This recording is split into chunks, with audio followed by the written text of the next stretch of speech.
कि PA1 to PA4 में कहां तक हो चुका नाइट्रोजन फैमिली, अगर किसी को तो आप ही आइडिया है पढ़ा तो। PA1 टू PA4 में कहां तक हो चुका है? सर, आप ही कुछ पढ़ा आइडिया रहे है? थे ना उसमें? नहीं, मैं नहीं पढ़ा रहा था। नेक्स्ट क्लास में पूछ के बता देंगे। ओके ठीक है। आईपी में आई गेस काफी आगे तक हो चुका है नाइट्रोजन फैमिली, जहां तक मुझे। डीएस सर बहुत आगे चल रहे हैं। हाँ, खत्म हो चुका है क्या नाइट्रोजन फैमिली वहां पे? 11 को चालू हुआ था पी ब्लॉक। तो नाइट्रोजन फैमिली खत्म हो चुकी है क्या? खत्म तो नहीं हुई, अभी चल रहा है। मतलब तो नाइट्रोजन फॉस्फोरस तक लगभग खत्म हो चुका है। पी ब्लॉक 11 को चालू हुआ था, अभी तक चल रहा है पी ब्लॉक वाला। मतलब उसमें ये पता मतलब फॉस्फोरस सर, एक खत्म सेकंड हो गया सर।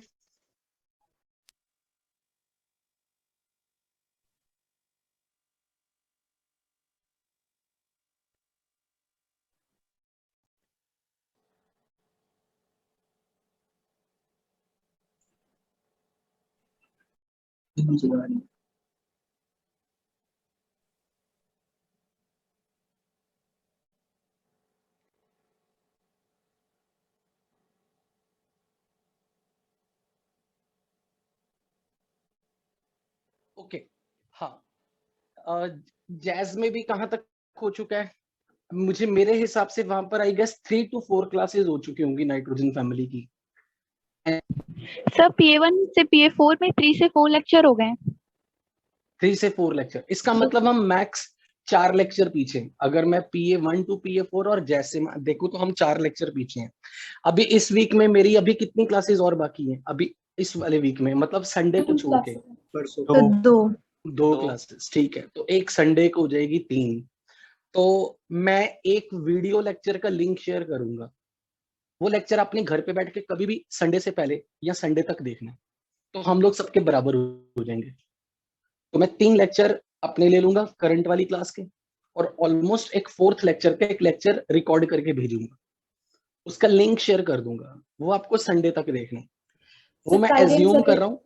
हाँ जी, फ्राइडे एंड सैटरडे हमारा फर्स्ट स्लॉट फ्री है। एक्चुअली आपका अगर फ्राइडे और सैटरडे फर्स्ट स्लॉट फ्री है, पर प्रॉब्लम आ जाती है कि आईपी वाले बच्चे भी है ना, उनकी ना कोई मॉर्निंग में क्लास है। सर वो कल कर सकते हैं, कल उनका फर्स्ट स्लॉट में ओसी है। और आप लोगों का भी तो ऑलरेडी ओसी सर, चलता है फर्स्ट ना क्लास में है क्लास कल।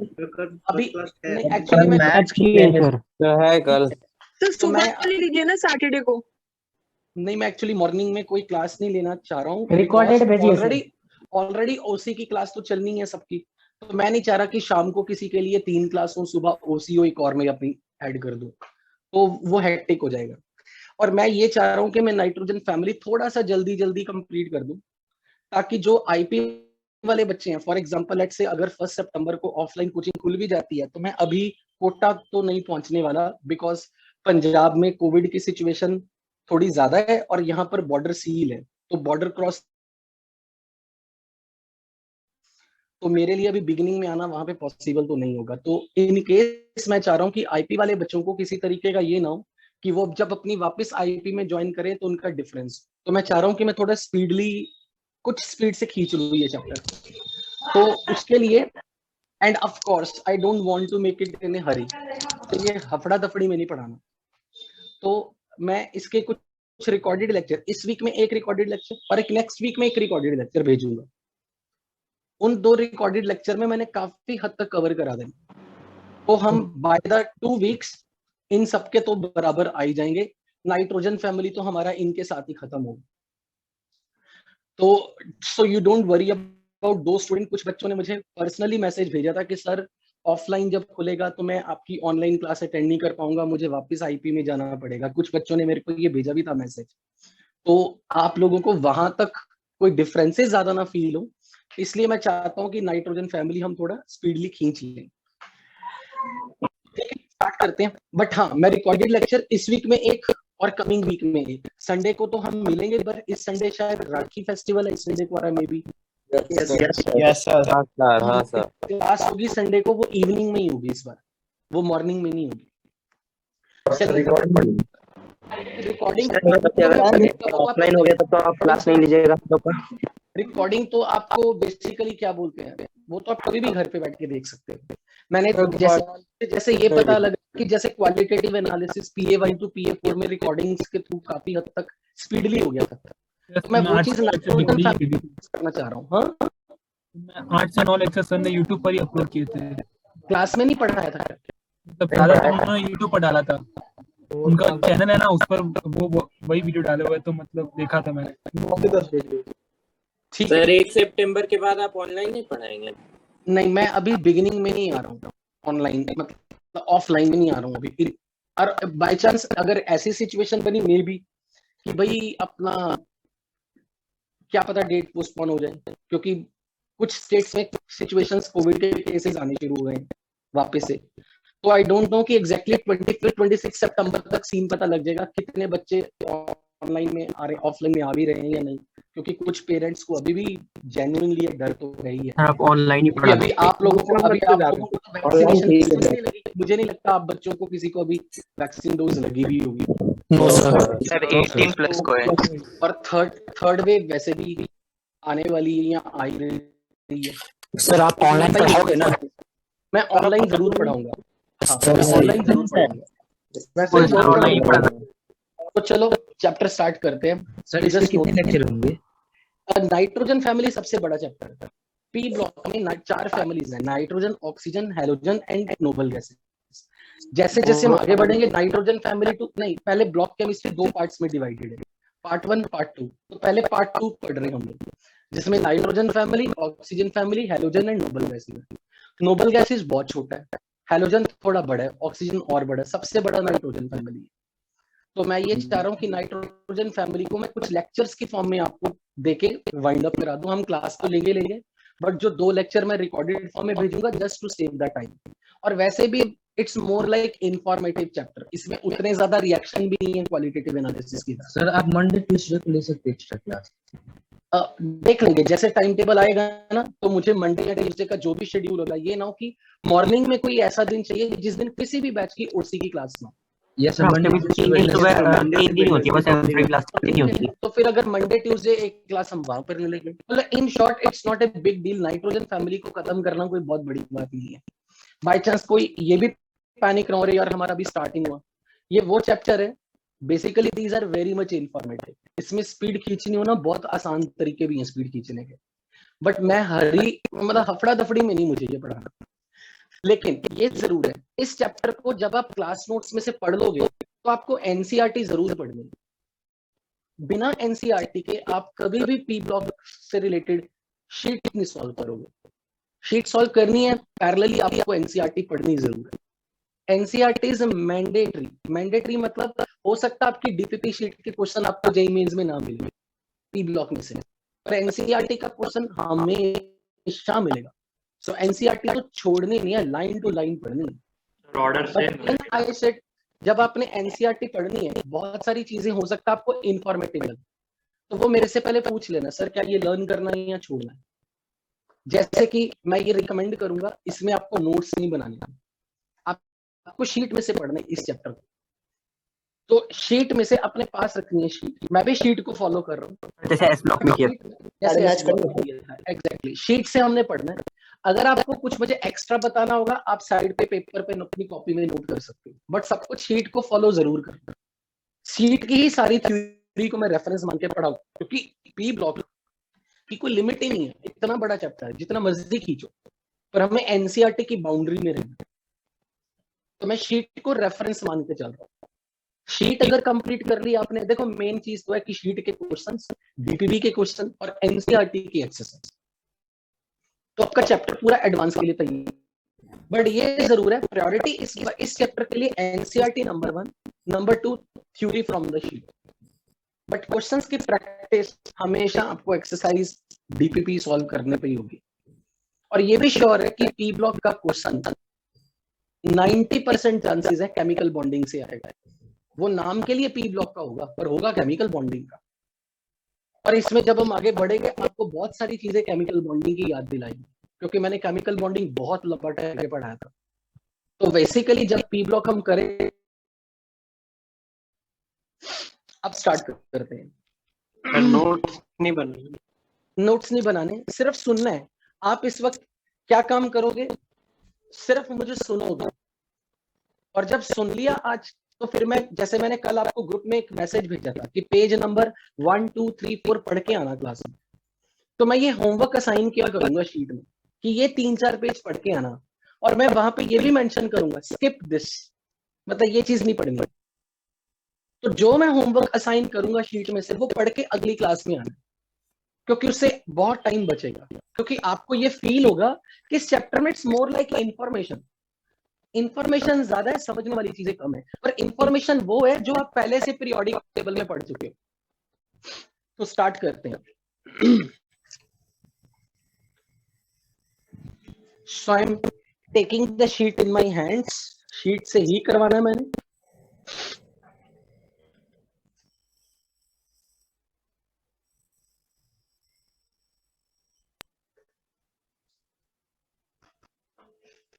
So we are starting the nitrogen family from your sheet.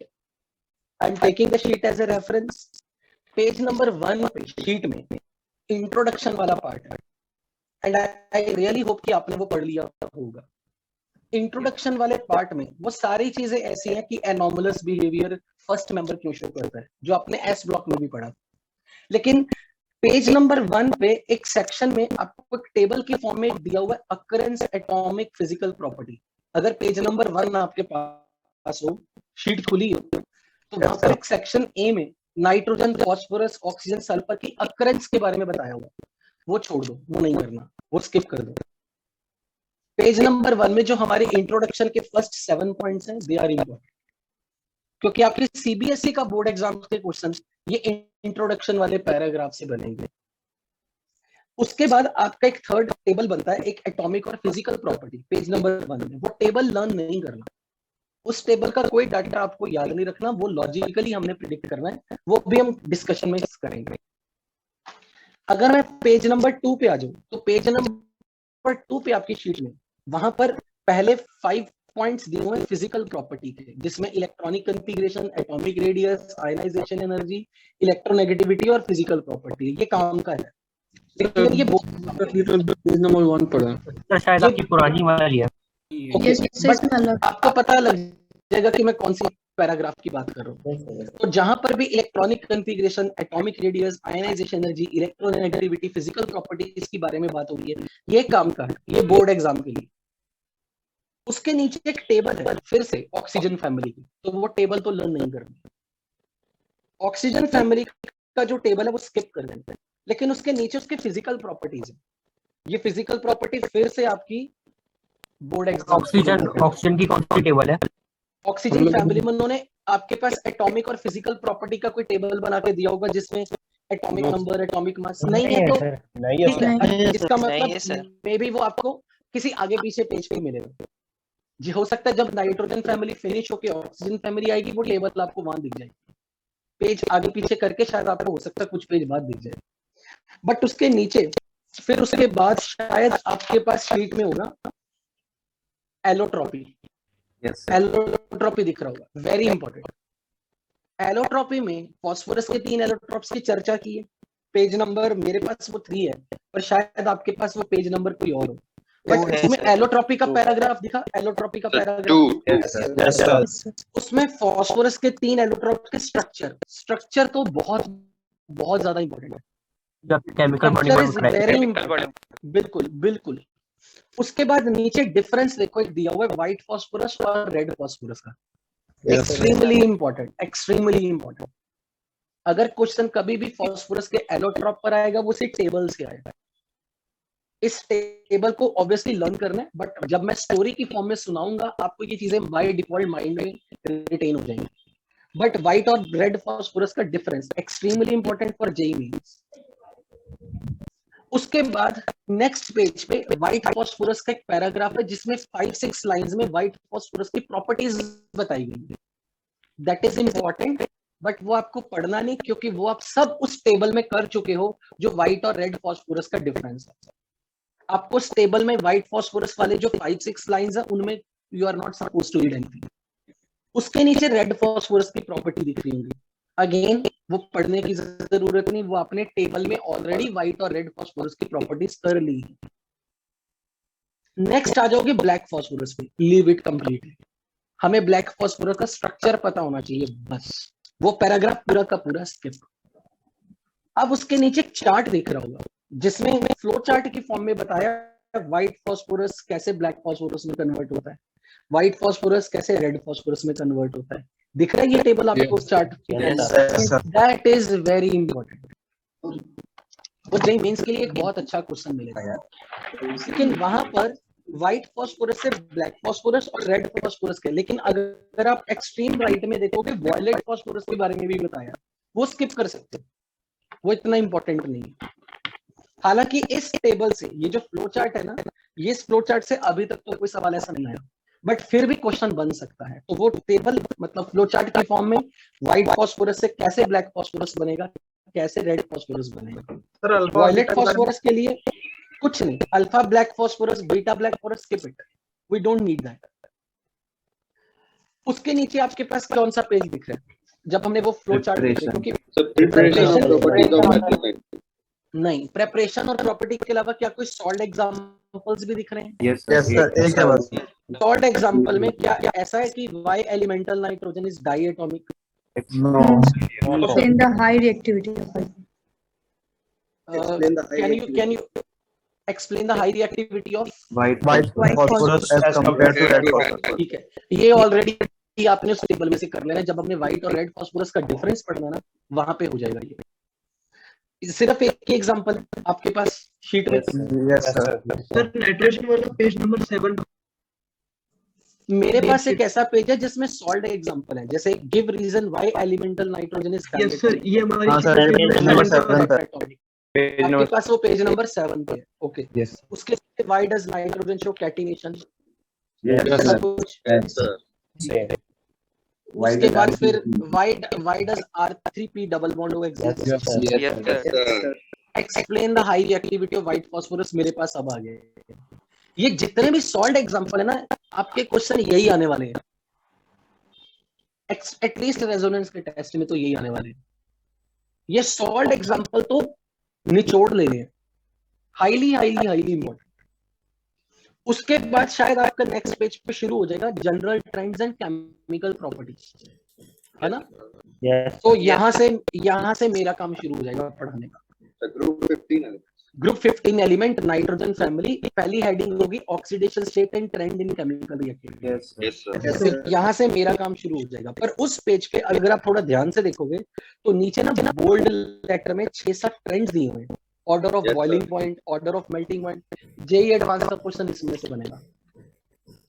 ये जो ऑर्डर है ना, boiling point, melting point, volatility, basic nature, stability, reducing, covalent, यहाँ पर हाँ नेक्स्ट पेज पे होगा जिसमें properties of hydride of group 15 element bold letter में हेडिंग है सेक्शन 20 है। हाँ, इसमें जितने मुझे 6-7 नहीं, केमिकल बॉन्डिंग में ये सारे पढ़ाई मैंने समझाने, आपको कुछ भी याद नहीं करना है। ये जो 6-7 ट्रेंड है, दे आर वेरी इंपॉर्टेंट, और ये सारे केमिकल बॉन्डिंग में हम कर चुके हैं। जब मैं समझाऊंगा आपको सारा याद आ जाएगा, आपको लगेगा सर रिवाइज करवा रहे हैं केमिकल बॉन्डिंग। जैसे ही आपने ये जो पेज नंबर, जो भी आपका पेज नंबर था ना ग्रुप 15 एलिमेंट जिसमें ऑक्सीडेशन स्टेट, ट्रेंड इन केमिकल रिएक्टिविटी, ये शुरू हुआ जहां पर, यहाँ से सारा केमिकल बॉन्डिंग की शुरू। ये सारी चीजें हमने केमिकल बॉन्डिंग में देखी, और कुछ चीजें आपको क्वालिटेटिव एनालिसिस में मैं बता चुका हूँ, वो यहाँ पर भी रिपीट होगी। तो ये आपके पास कौन सा पेज था जिसकी मैं अभी बात कर रहा था? 4 और 5। ट्रेंड 5। तो अब ये 5 नंबर पेज से मुझे स्टार्ट करना है, लेकिन मैं उससे पहले पेज नंबर 1, 2, 3, 4 का क्विक रिवीजन यहाँ कर रहा हूँ। तो हमारा जो आज का लेक्चर है इंट्रोडक्शन टू नाइट्रोजन फैमिली, जिसमें मैंने पेज नंबर 1, 2, 3, 4 में जो काम की चीज है ना, आपने मेरे से सुननी है। सुनने के बाद अगर जब आप घर पे सेल्फ स्टडी करोगे, आपको ये पेज रीड आउट करने हैं। रीड आउट करने के बाद ये इसको जितना मतलब मगअप करने की कोशिश करोगे, हाथ से चीजें जाएंगी। इनको जस्ट लाइक न्यूज़पेपर आर्टिकल पढ़ना, जब पढ़ोगे माइंड में अपने आप स्टोर होगा। तो पेज नंबर 1 to 4 से मैं स्टार्ट कर रहा हूँ। जो आपकी शीट में पेज नंबर 1 to 4 है, मेरे पास वो ऑब्वियसली डिफरेंट पेज है। तो चलो मैं स्टार्ट कर रहा हूँ। ये अपनी वाली की पीडीएफ वर्जन। हाँ, एक्चुअली जो मैंने पीडीएफ आपको कल शेयर की थी वो न्यू शीट है। मेरे पास एक्चुअली हार्ड कॉपी में ओल्ड शीट है। ओके, तो इसमें ऑक्सीजन और नाइट्रोजन अलग अलग कर दिया गया है, सिर्फ हाँ ये अलग अलग कर दिया बिल्कुल। सर जो नोट करने लायक रहेगा वहाँ पे इन्फॉर्म कर दिया। ऑब्वियसली मैं अपने हाथ में शीट इसीलिए तो रख रहा हूँ ताकि आपको कॉन्फिडेंस रहे कि सर ने अपनी तरफ से कुछ नहीं बताया, सब कुछ शीट से बताया। जहां मुझे लगेगा कुछ एक्स्ट्रा बता रहा हूँ मैं खुद बता दूंगा कि ये लिख लो। ओके सो मैं एज्यूम कर रहा हूँ कि पेज नंबर 1 आपने पढ़ लिया होगा। पेज नंबर 1 में इंट्रोडक्शन वाला पार्ट आप अगर पढ़ चुके हो वो इंपॉर्टेंट है बोर्ड एग्जाम्स के लिए। बट अगर मैं स्टार्ट करूं नाइट्रोजन फैमिली की तो मैं यहाँ पर पेज नंबर 1 to 4 का ब्रीफ रिव्यू दे रहा हूं। तो सबसे पहले नाइट्रोजन फैमिली में हमें पता होना चाहिए nitrogen, phosphorus, arsenic, antimony, bismuth. अब आपने सिर्फ सुनना है, आपको बस जहां से लगेगा ना जो सर बता रहे हैं वो मुझे नया लग रहा है या मैं केमिकल बॉन्डिंग में रिकॉल नहीं कर पा रहा हूँ या मुझे भूल रहा हूँ, वो आप अपने हिसाब से लिख सकते हो। सो ग्रुप 15 एलिमेंट्स में nitrogen, phosphorus, arsenic, antimony, bismuth है। This is their series. इन सबको हम निकोजेंस कहते हैं। ये पीरियोडिक टेबल में पढ़ाया गया था निकोजेंस। इनको कई बार निक्टाइड भी कहते हैं। निक्टाइड्स एक्चुअली निकोजन वर्ड का बेसिकली मीनिंग है सफोकेटिंग, क्योंकि ज्यादातर इनके जो भी ऑक्साइड्स हैं या इनके कंपाउंड्स जो होंगे इन एलिमेंट्स के, they are basically poisonous nature के हैं। वो अगर सपोज करो उसके वेपर्स हम इनहेल कर ले तो हमारा गला चोक हो जाता है। बेसिकली यहाँ पर जो निकोजन वर्ड का मीनिंग है वो बेसिकली है something choking.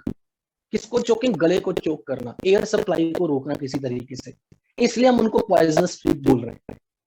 So the compounds of this family, they are having suffocating nature. They block the supply of air when we inhale these vapors. So they produce suffocation. So इनके vapours हमारे लिए poisonous है। इनके लिए इसलिए हम ये word use करें निकोजेंस। जन मतलब प्रोड्यूसर्स।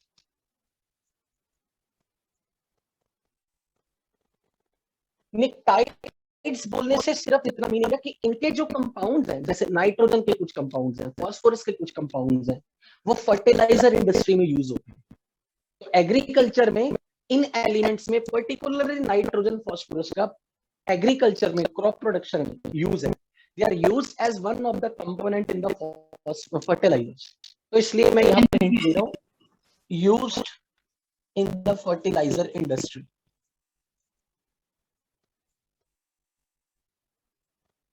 अब अगर मैं बात करूं तो नेचर में ये किस फॉर्म में एग्जिस्ट करते हैं? Nitrogen exist as N2, nothing new for you.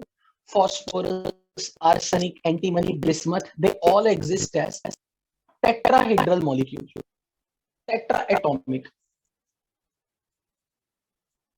हालांकि अगर मैं फॉस्फोरस की बात करूं तो फॉस्फोरस मुझे सॉलिड फॉर्म, लिक्विड फॉर्म और गैस फॉर्म में, इसी फॉर्म में दिखेगा। लेकिन आर्सेनिक, एंटीमनी की टेंडेंसी, इनके जो मॉलिक्यूल्स हैं ये भी मुझे टेट्रा एटॉमिक फॉर्म में दिखेंगे, पर बिस्मथ की जो Bi4 फॉर्म है वो रिलेटिवली वेरी अनस्टेबल है। बिस्मथ हमें मेटालिक फॉर्म में मिलता है। एक्चुअल में अगर कोई मुझसे ये कहे तो मैं इनको, अगर कोई बोले ना कि इनको मेटल नॉन मेटल के बेसिस पे क्लासिफाई करूं, तो nitrogen is typically non metal, phosphorus is non metal, but arsenic, antimony, they are metalloids. Bismuth is metallic. और यूजुअली जब मैं इसे मेटेलिक बोल रहा हूं तो मैं ये भी बताना चाह रहा हूं कि बिस्मथ मेटालिक सॉलिड है, और मेटालिक सॉलिड्स के पैरों में कभी एटॉमिसिटी नहीं डिफाइन होती। जैसे sodium metallic solid, solid state में आप मॉलिक्यूलर सॉलिड, आयनिक सॉलिड्स, तो ये मेटालिक सॉलिड है। बिस्मथ बेसिकली इसका one of the form is Bi4, but actual में क्योंकि ये मेटालिक सॉलिड है, it is written always like Bi without counting this 4 in, मतलब जो ये सुपरस्क्रिप्ट में यूज कर रहा हूँ, सबस्क्रिप्ट या सुपरस्क्रिप्ट जो भी कह रहे हो, हम यहाँ पर इसे टेट्रा एटॉमिक की फॉर्म में ये एग्जिस्ट कर सकता है। But Bi4 molecular solid is not very stable. Bismuth की फॉर्म Bi ही ज्यादा स्टेबल है। इसी तरह आर्सेनिक और एंटीमनी की भी मेटालिक फॉर्म ज्यादा स्टेबल है। तो बेसिकली क्या हो रहा है, नाइट्रोजन गैस है, only this is the one of the material, one of the element in the group 15 जो रूम टेम्परेचर पे गैस है, रेस्ट ऑल आर सॉलिड्स। अब अगर रेस्ट ऑल आर सॉलिड्स, तो solids can be of 4 types, van der Waals solids, molecular solid, covalent solid, metallic solid, ionic solid. और जिनका formula में कुछ ना कुछ एटॉमिसिटी डिफाइन है, तो दे आर मॉलिक्यूलर सॉलिड। इसकी molecular form very stable, molecular form less stable, very less stable, very less stable. इनकी molecular solids they becomes less stable, उनकी मेटालिक फॉर्म ज्यादा स्टेबल होती है।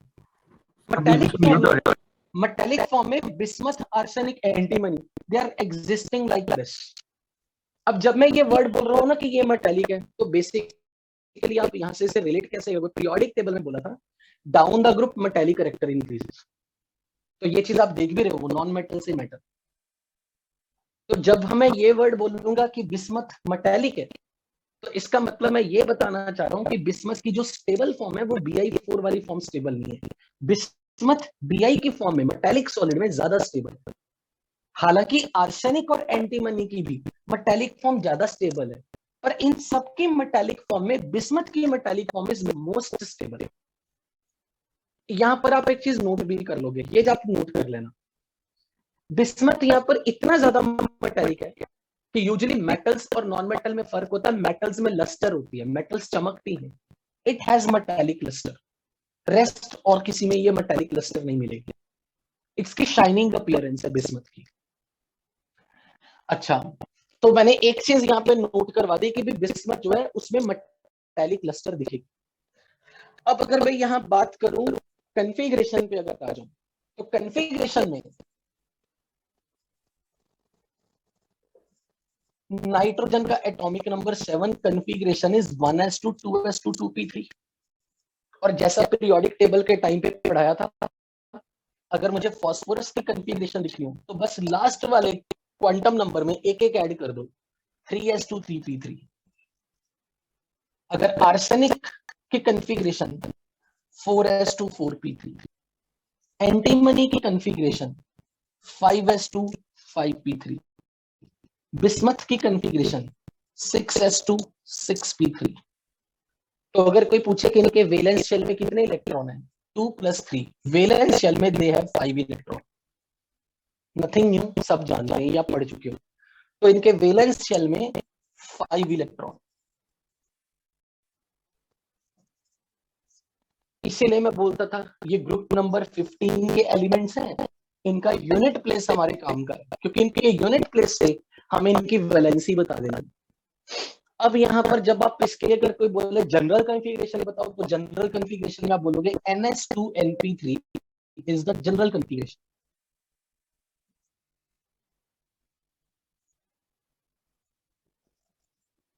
अब अगर इनकी फिजिकल प्रॉपर्टीज में मैं चला जाऊं,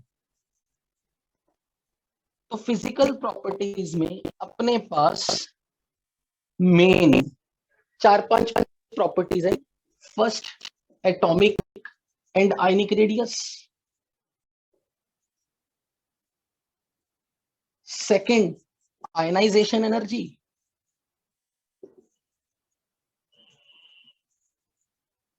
थर्ड, इलेक्ट्रोनेगेटिविटी।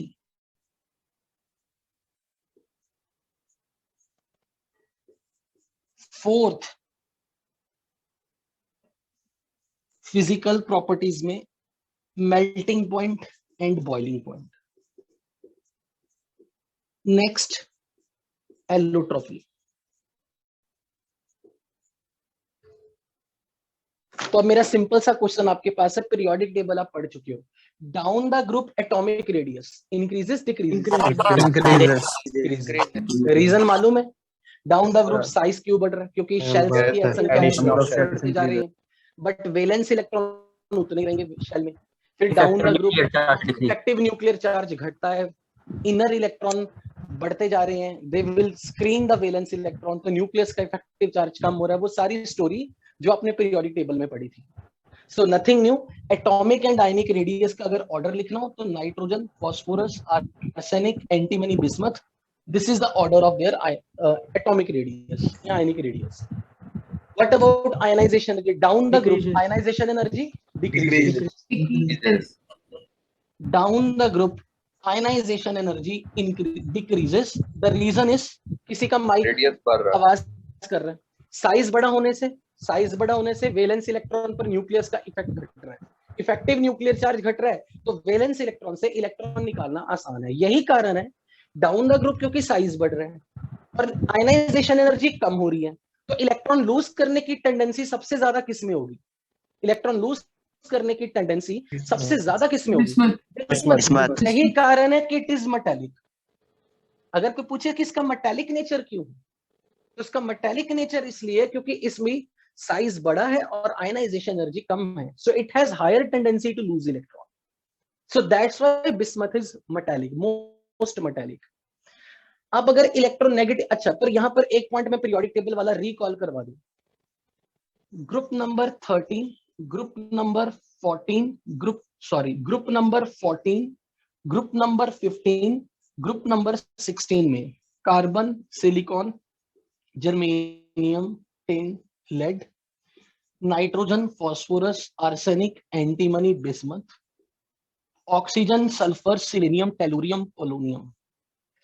अगर मैं अपने ही पीरियड में देखूं, तो along the period ionisation energy increase, but हमने पढ़ा था कि जिसकी कॉन्फ़िगरेशन फुली फिल्ड या हाफ फिल्ड रिलेटिवली स्टेबल है, उसमें से इलेक्ट्रॉन निकालना मुश्किल होगा, तो इसकी आयनाइजेशन एनर्जी ऑक्सीजन से ज्यादा हो जाएगी।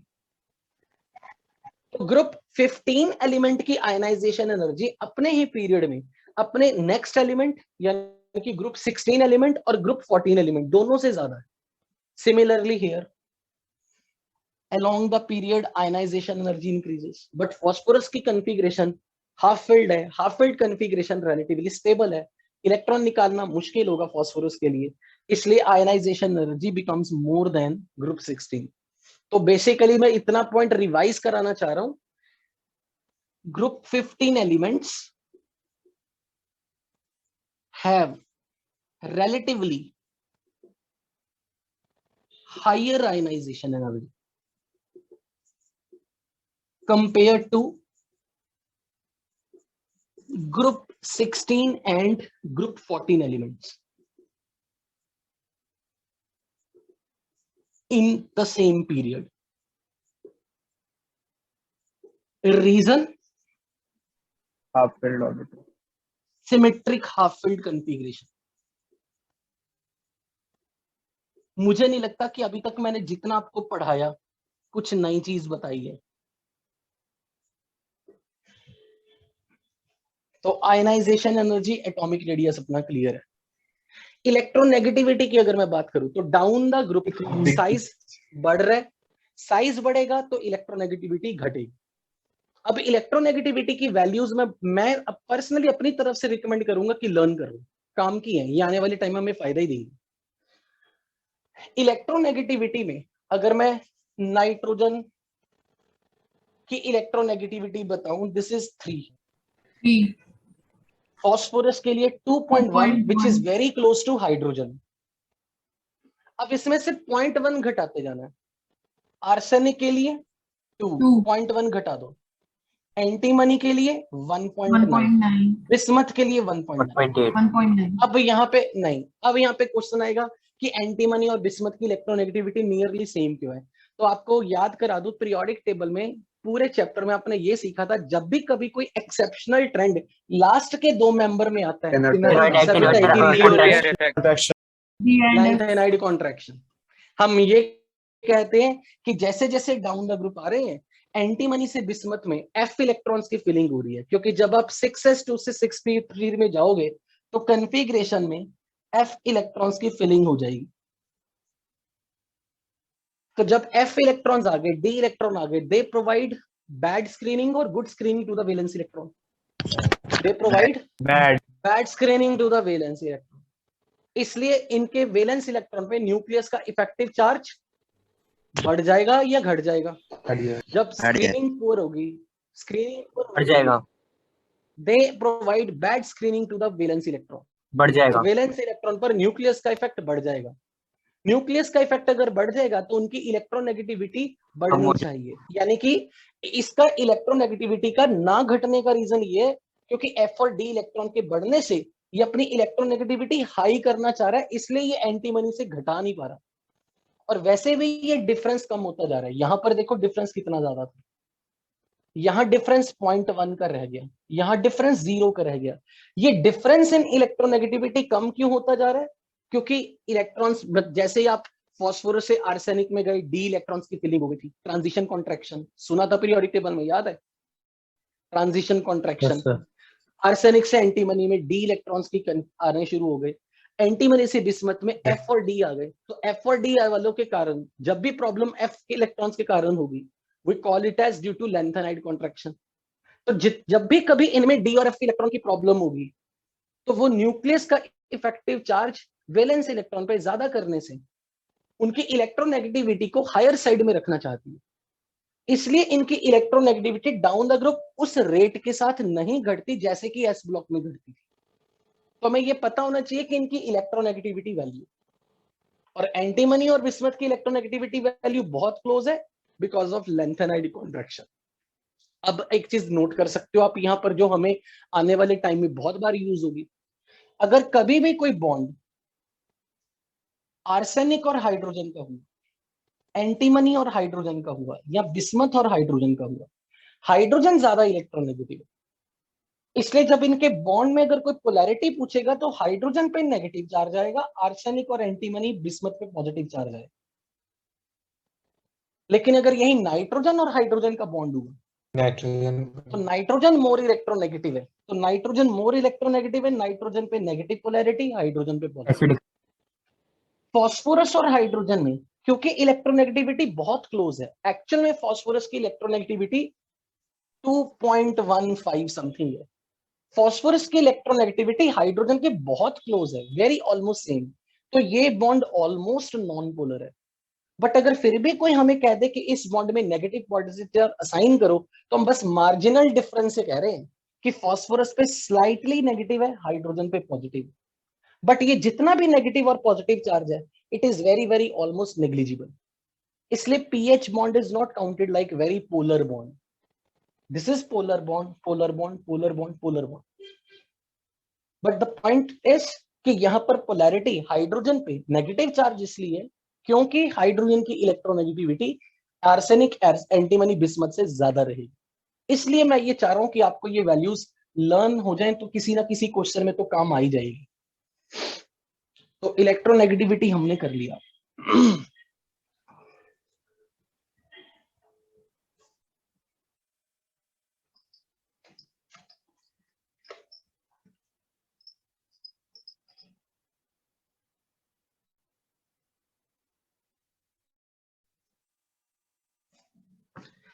अब बात करूं मेल्टिंग पॉइंट, बॉइलिंग पॉइंट की।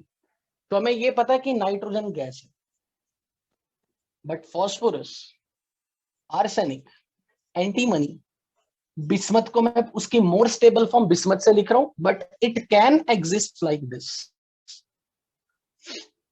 तो अगर मुझे मेल्टिंग पॉइंट के बारे में पहले मुझे ट्रेंड बताना हो, तो melting point down the group increases up to arsenic, but arsenic के बाद एंटीमनी से बिस्मथ में ये घटता है। बॉइलिंग पॉइंट लगातार बढ़ता है डाउन द ग्रुप।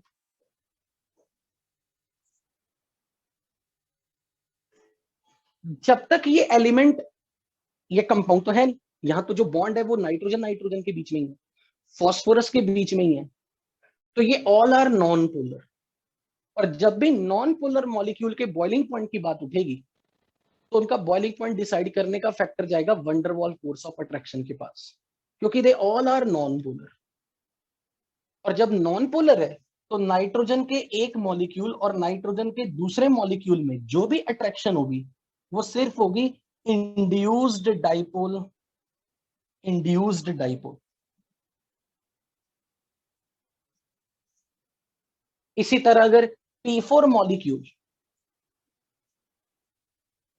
और P4 मॉलिक्यूल के बीच की फोर्स ऑफ अट्रैक्शन, एक मॉलिक्यूल और दूसरे मॉलिक्यूल के बीच का जो भी फोर्स ऑफ अट्रैक्शन है, that is induced dipole attraction, because इनका नेट डाइपोल मोमेंट 0 है, they all are non polar. और जब हम बॉइलिंग पॉइंट की बात करते हैं तो हमें लिक्विड को गैस बनाना, लिक्विड फास्फोरस को गैसियस फास्फोरस में कन्वर्ट करना है, लिक्विड नाइट्रोजन को गैसियस नाइट्रोजन में कन्वर्ट करना है। तो जब भी कभी बॉइलिंग पॉइंट ऑफ एलिमेंट की बात होगी, मेल्टिंग पॉइंट ऑफ एलिमेंट की बात होगी, तो हमें यह देखना कि डिफरेंट मॉलिक्यूल्स का आपस में फोर्स ऑफ अट्रैक्शन कितना स्ट्रॉन्ग है। मेल्टिंग पॉइंट बॉइलिंग पॉइंट को इस बॉन्ड से मतलब नहीं है जितना कि इस बॉन्ड से मतलब। और ये जो बॉन्ड है, क्योंकि इनकी डाइपोल मोमेंट 0 है, तो इनके बीच का force of attraction is induced dipole. तो हम वंडरवॉल फोर्स के बेसिस पे एक्सप्लेनेशन देंगे। और आप केमिकल बॉन्डिंग में ये पढ़ चुके हो कि वंडरवॉल फोर्स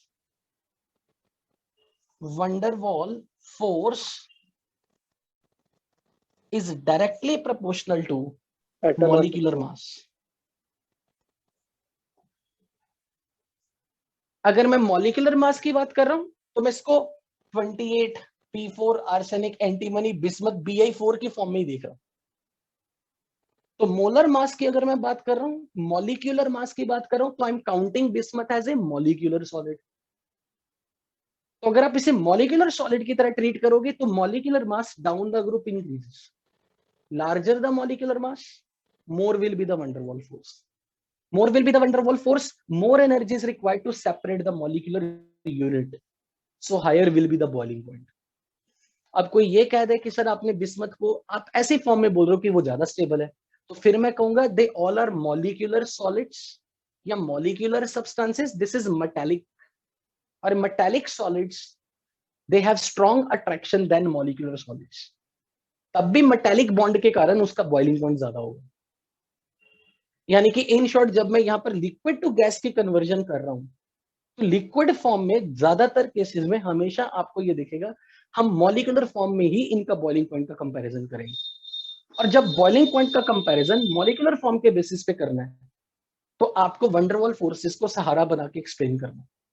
और van der Waals force is proportional to molecular mass. तब आप इसे जस्ट टेट्राएटॉमिक की फॉर्म में कंसीडर करोगे। मान लो मैंने टेट्राएटॉमिक ना भी दिया होता ये, तो आप सिंपल इसका एटॉमिक मास देखोगे, atomic mass, and you know that down the group atomic mass increases. जिसका एटॉमिक मास ज्यादा ऑटोमेटिकली उसका मॉलिक्यूलर मास भी ज्यादा बन जाएगा। सो जिसका मॉलिक्यूलर मास ज्यादा उसकी van der Waals फोर्स ज्यादा, उसका बॉइलिंग पॉइंट ज्यादा। तो आप चाहो तो ये लिख सकते हो क्योंकि ये शीट में एक्सप्लेनेशन नहीं लिखा होगा। सो यहां पे मैं इसे लिखवा ही देता हूं। Boiling point is proportional to strength of van der Waals force which is proportional to molecular mass, and down the group boiling point increases because of increase in molar mass. मैं ये भी बोल सकता हूं क्योंकि डाउन द ग्रुप एटम का size बड़ा हो रहा है तो सरफेस एरिया भी बढ़ेगा। और आपने पढ़ा भी था केमिकल बॉन्डिंग में कि van der Waals force increases with increase in surface area.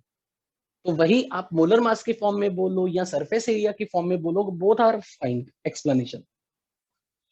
Melting point की अगर मैं बात करूं तो मेल्टिंग पॉइंट में यहाँ पे फिर से हम यही रीजन दे रहे हैं, जैसे जैसे हम नाइट्रोजन से फास्फोरस आर्सेनिक में जा रहे हैं तो van der Waals forces is increasing. तो फिर क्वेश्चन ये पूछा जा सकता है, वैसे कभी नहीं आज तक पूछा, कि मेल्टिंग पॉइंट घटता क्यों है एंटीमनी से बिस्मथ में।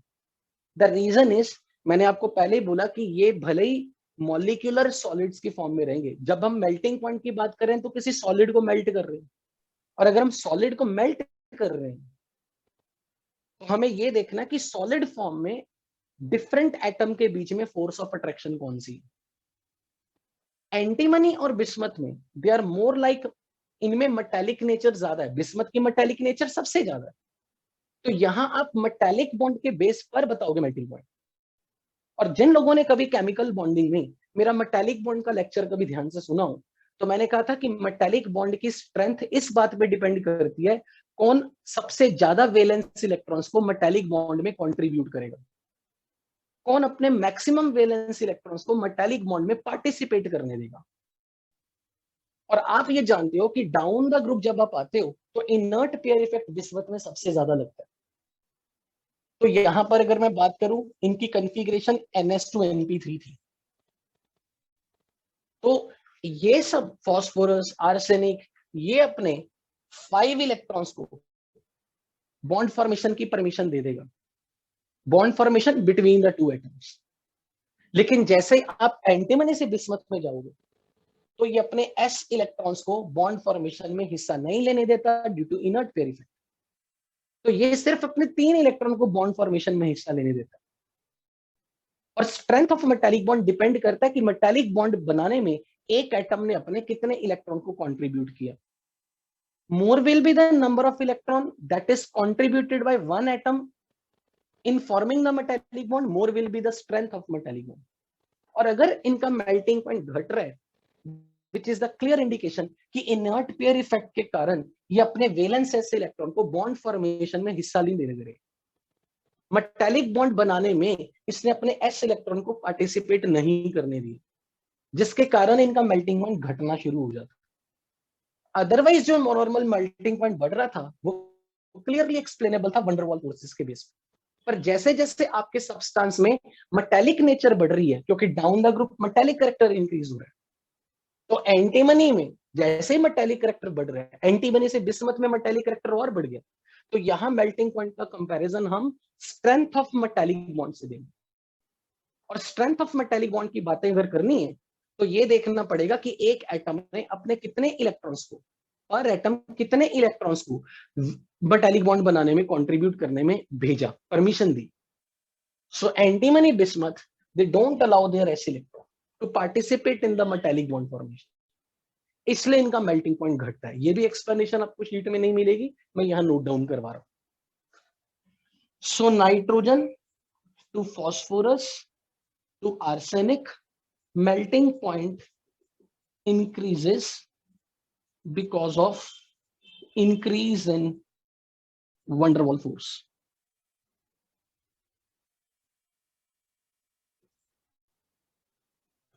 और जब आप आर्सेनिक से एंटीमनी में जाते हो या बिस्मथ में जा रहे हो,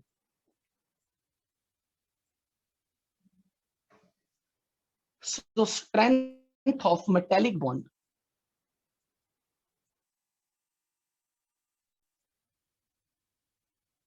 decreases because of non-participation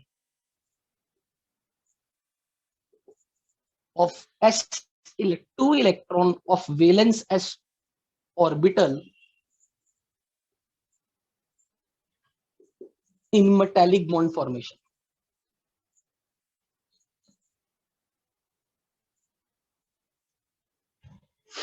but इसका रीजन कभी भी आज तक पूछा नहीं गया, ये क्वेश्चन कभी यूजुअली पूछा ही नहीं गया। बट मुझे लगता है कि आपको ये पता होना चाहिए यहाँ पे बच्चे क्या गलती कर सकते हैं।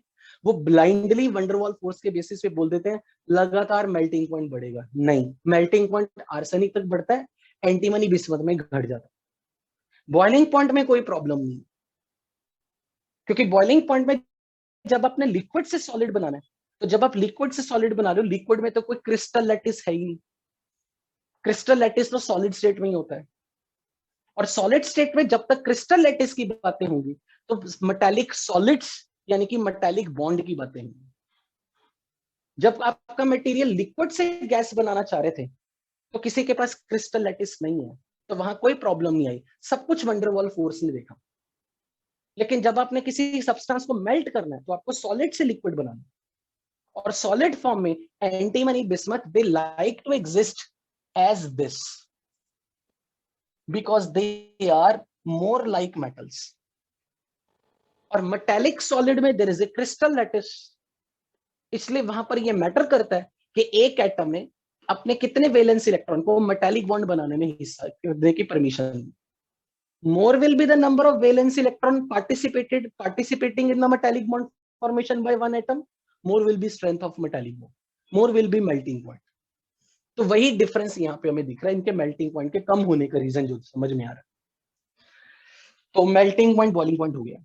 अब सर, एलोट्रॉपी पे के बेस पे, हाँ जी सर बिस्मथ का जैसे बॉन्ड स्ट्रेंथ इतना कम है, फिर भी वो सर वो सॉलिड में ज्यादा स्टेबल है वो, सॉलिड में तो ये सारे ही नाइट्रोजन को छोड़ के। मतलब बिस्मथ ज्यादा स्टेबल होता है सॉलिड में, वो क्यों? वो क्यों? अभी पता लग जाएगा, क्योंकि जब हम ये देखेंगे कि इनका स्ट्रक्चर किस फॉर्म में, अभी हमने इनके स्ट्रक्चर थोड़ा ना देखे, स्ट्रक्चर हमें एक्सप्लेन कर देगा।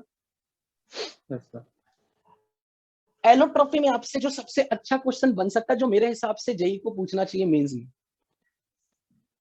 Accept nitrogen all members show allotropy.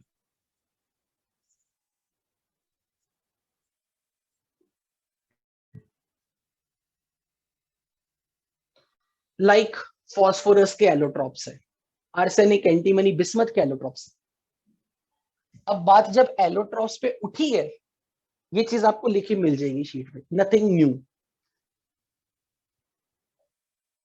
Actual में क्या है, अगर मैं फॉस्फोरस की बात करूं तो फॉस्फोरस के 3 एलोट्रॉप्स हैं। व्हाइट फॉस्फोरस, जिसको येलो फॉस्फोरस भी कहते हैं, black phosphorus, red phosphorus, red phosphorus and black phosphorus. ये एक्चुअली इसके ऐसे वाले एलोट्रॉप्स हैं जो प्रॉपर क्रिस्टलाइन सॉलिड्स में आप कह सकते हैं। हालांकि इसकी बाकी फॉर्म भी है, वॉयलेट फॉस्फोरस, स्कारलेट फॉस्फोरस, पर हम उनको इतना डील नहीं करते। मे भी शायद वो उतने क्रिस्टलाइन सॉलिड नहीं है जितने ये, हालांकि मुझे उसका पूरा रीजन नहीं मालूम। बट अगर आपको इनकी स्ट्रक्चर की मैं बात करूं तो व्हाइट फॉस्फोरस में देयर इज टेट्राहेड्रल यूनिट, और हमने ये चीज पढ़ी भी थी केमिकल बॉन्डिंग में कि यहाँ पर मैक्सिमम 3 मेंबर्ड रिंग्स है, जिनके कारण यहाँ पर जो एंगल है ये 60 डिग्री के करीब है, और इसके कारण there is a lot of angle strain, और लॉट ऑफ एंगल स्ट्रेन के कारण ये फॉस्फोरस हाईली अनस्टेबल है। लेकिन अगर एक P4 मॉलिक्यूल दूसरे P4 मॉलिक्यूल के संपर्क में आ जाए, और अगर ये अपना एक बॉन्ड ब्रेक करके यहां शेयरिंग करनी शुरू कर दे, हर फॉस्फोरस को 3 बॉन्ड तो बनाने हैं, हर फॉस्फोरस को 3 बॉन्ड बनाने हैं अपना ऑक्टेट पूरा करने के लिए। तो अगर ये अपना एक बॉन्ड ब्रेक करके एक P4 नेबरिंग P4 से बॉन्ड बना ले, तो ये जो लीनियर पॉलीमर चेन बनेगी वो रेड फॉस्फोरस का स्ट्रक्चर है। और क्योंकि रेड फॉस्फोरस में नंबर ऑफ 3 मेंबर्ड रिंग्स कम हो गई, इसलिए यहां पर इसकी स्टेबिलिटी रिलेटिवली व्हाइट फॉस्फोरस से ज्यादा है। लेकिन जब मैं ब्लैक फॉस्फोरस का स्ट्रक्चर देखता हूं तो उसमें हेक्सागन रिंग्स दिखेंगे।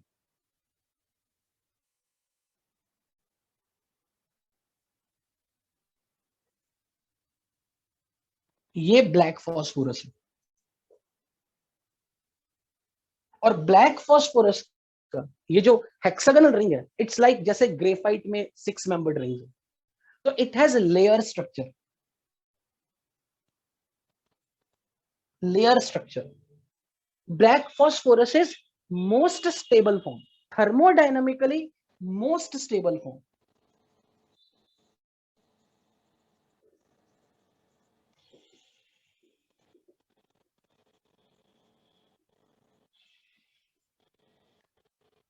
क्योंकि इसमें 6 मेंबर रिंग है, पर फॉस्फोरस नेचर में इस फॉर्म में ज्यादा मिलता है, नेचर में फॉस्फोरस इस फॉर्म में ज्यादा नहीं मिलता, इसलिए फॉस्फोरस के ये फॉर्म मोर एबंडेंट है। और इसीलिए थर्मोकेमिस्ट्री में आपने पढ़ा था, इसके लिए हम हीट ऑफ फॉर्मेशन को 0 असाइन करते हैं, क्योंकि यूजुअली डेफिनेशन ये उस एलोट्रॉप के लिए हीट ऑफ फॉर्मेशन 0 होनी चाहिए जो मोस्ट स्टेबल हो। फॉस्फोरस में ब्लैक फॉस्फोरस ज्यादा स्टेबल है, हीट ऑफ फॉर्मेशन इसका 0 असाइन होना चाहिए था, और heat of formation white phosphorus के लिए 0 असाइन करते हैं, क्योंकि नेचर इस फॉर्म को ज्यादा बनाती है। फॉस्फोरस की नेचुरल एबंडेंस इस फॉर्म में। अब आर्सेनिक, एंटीमनी, बिस्मथ, उनके लिए भी इस तरह की फॉर्म्स दिखेंगे, लेकिन आर्सेनिक, एंटीमनी, बिस्मथ के लिए बहुत रेयरली हम कभी ऐसा यूज करते हैं। AS4, SB4, BI4। मुझे एक बात बताओ, आपने ग्रेफाइट का स्ट्रक्चर देखा हुआ ना, ग्रेफाइट का लेयर स्ट्रक्चर?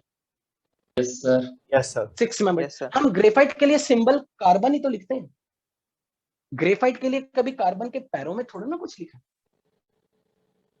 इसलिए जब कुछ मुझे ब्लैक फास्फोरस के लिए बोल दे कि मैं फास्फोरस का सिंबल क्या लिखूं, कभी हम ऐसे P4 ब्लैक ऐसे नहीं लिखते, क्योंकि इसमें टेट्राहेड्रल यूनिट ही नहीं। रेड फास्फोरस में P4 लिखा जाता है क्योंकि 1 unit P4, another unit P4।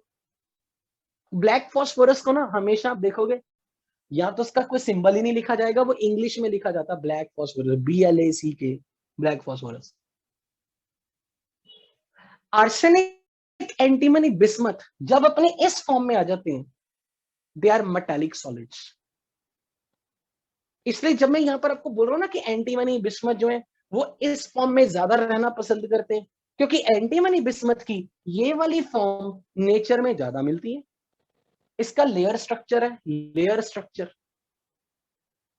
इसलिए जब हम इनको SB को SB4, BI4 बहुत रेयरली लिखते हैं। इनफैक्ट आर्सेनिक को भी नहीं कभी हम AS4 की फॉर्म में लिखते हैं। पर बेसिकली मैं ये समझाना चाह रहा हूं, व्हाइट फास्फोरस की नेचर में P4 वाली फॉर्म ज्यादा एबंडेंट है, और इनकी P4 वाली मतलब पैरों में जो टेट्रा एटॉमिक फॉर्म है वो कम एबंडेंट है। बट जैसे जैसे आप नीचे की तरफ जाओगे, उनका layer structure found to be more dominant in the nature. उनकी मैक्सिमम एबंडेंस इस फॉर्म में होती है, और जब आप इस फॉर्म में उनका 6 मेंबर्ड रिंग लेयर्ड स्ट्रक्चर देखते हो, इसलिए हम इनके लिए पैरों में ये सिंबल कभी लगाते ही नहीं है। और क्योंकि ये मेटालिक नेचर, मतलब ये जब एंटीमनी, बिस्मथ में जब इस फॉर्मेट में मटेरियल आता है, वो शाइनी लस्टर वाला दिखाता है, उसमें मेटल जैसी प्रॉपर्टी है, इसलिए इसकी सारी मेल्टिंग पॉइंट वाली प्रॉपर्टी हमने इस स्ट्रक्चर के हिसाब से एक्सप्लेन की। और जबकि इनके लिए हमने सब कुछ टेट्रा एटॉमिक स्ट्रक्चर के हिसाब से बोला है।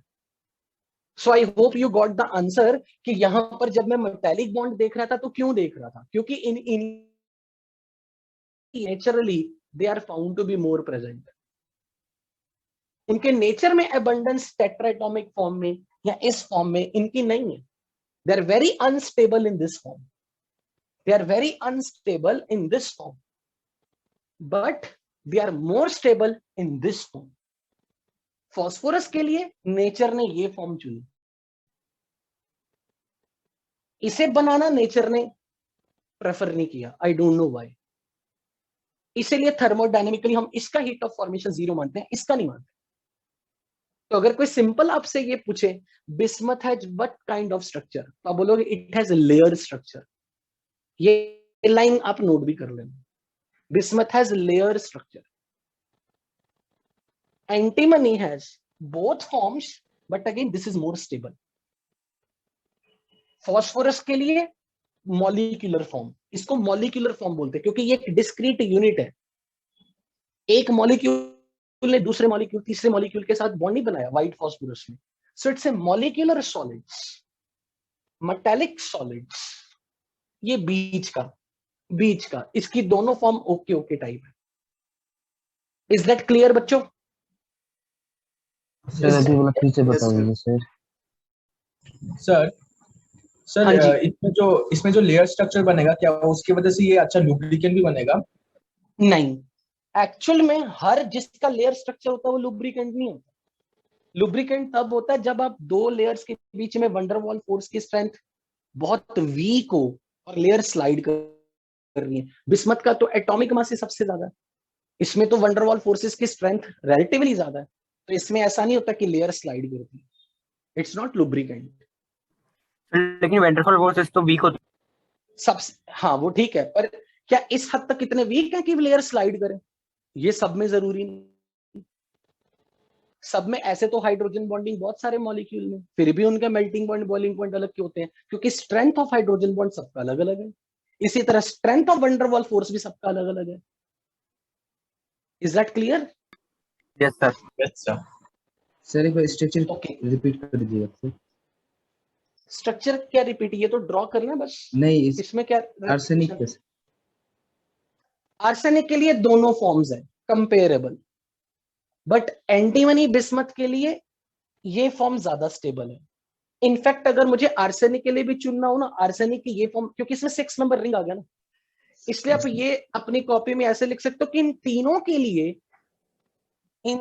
के लिए metallic solid with the layered structure exists। लेकिन अगर मेटालिक सॉलिड लेयर्ड स्ट्रक्चर की स्टेबिलिटी कंपेयर करनी है तो आप क्या जवाब दोगे? लेयर्ड स्ट्रक्चर का ऑर्डर ऑफ स्टेबिलिटी अगर बताना हो, किसमें सबसे ज्यादा? बिस्मथ। साइज भी बड़ा होना चाहिए। Tendency to form metallic layered structure increases down the group।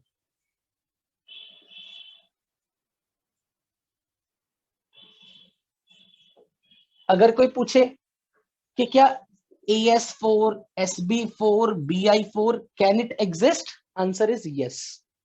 Molecular form सबके पॉसिबल है, बट मॉलिक्यूलर फॉर्म में स्टेबिलिटी ऑर्डर ऐसा हो जाएगा।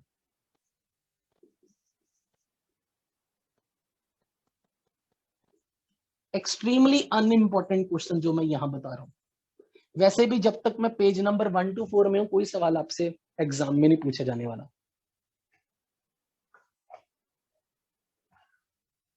तो जो फास्फोरस की अकरेंस दी है कि वो डीएनए आरएनए वाली, वो सब भी जरूरी है? कुछ नहीं करना, नहीं, मैंने बोला ना अकरेंस वाला टेबल छोड़ ही देना। अकरेंस में अगर कभी कोई क्वेश्चन आएगा ना, वो आने वाले टाइम में हम जब चैप्टर में जाएंगे सब कवर हो जाएगा। सर और एक डाउट है, शीट में दिया हुआ है कि व्हाइट फास्फोरस बहुत पॉइजनस है, पॉइजनस होते हुए भी ये नेचर में एबंडेंट है। एग्जैक्ट, पॉइजनस का इससे कोई लेना देना, पॉइजनस तो एक प्रॉपर्टी अलग है, नेचर को इससे कोई मतलब नहीं है। और सर ब्लैक ऐसा नहीं है कि नेचर को इससे कोई मतलब नहीं कि अगर कोई पर्टिकुलर फॉर्म पॉइजनस है, नेचर उसे ज्यादा नहीं बनाएगा, उसका कोई कनेक्शन ही नहीं है। और सर ब्लैक फास्फोरस पॉइजनस है कि नॉन पॉइजनस, क्या है black phosphorus? I don't know, मुझे नहीं आइडिया, क्योंकि पॉइजनस वाली चीज कोई ऐसी, एक्चुअली हम कौन सी प्रॉपर्टी ज्यादा स्टडी करते हैं जो उनके कंपाउंड्स में उनको ज्यादा अफेक्ट करे, या जो डेली लाइफ में उनके यूजेस में उनको ज्यादा अफेक्ट करे। इसलिए पॉइजनस नेचर कोई बहुत ज्यादा हाई लेवल पे स्टडी नहीं होती।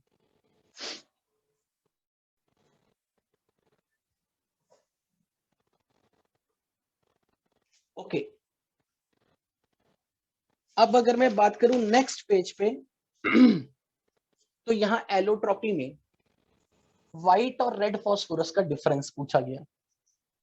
तो अब आपने ये सुनना है बस, you just have to listen, nothing to note down. तो यहां पर आपके पास शीट में टेबल लिखा मिलेगा, physical state, colour, order, melting point, physiological action,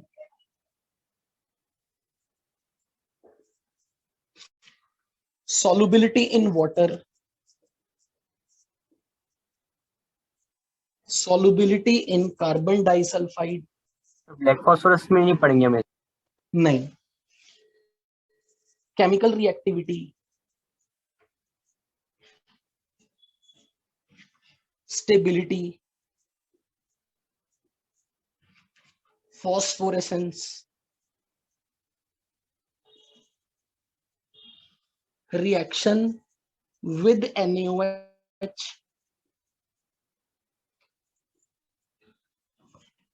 reaction with hot nitric acid।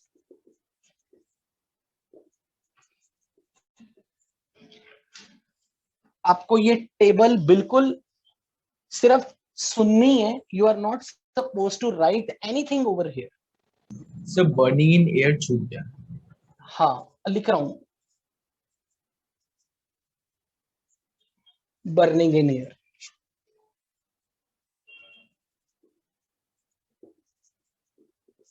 इसको अगर कोई सिर्फ ऐसे पढ़ेगा ना कि सर मैं तो बस केमिस्ट्री मार्क्स लेने के लिए पढ़ रहा हूं, तब आपको चीजें याद रखनी मुश्किल होगी। जब आप इंटरेस्ट के साथ सुनोगे ना, अच्छा इन एलिमेंट्स को हम स्टडी क्यों कर रहे हैं, इनकी क्या हिस्ट्री रही है।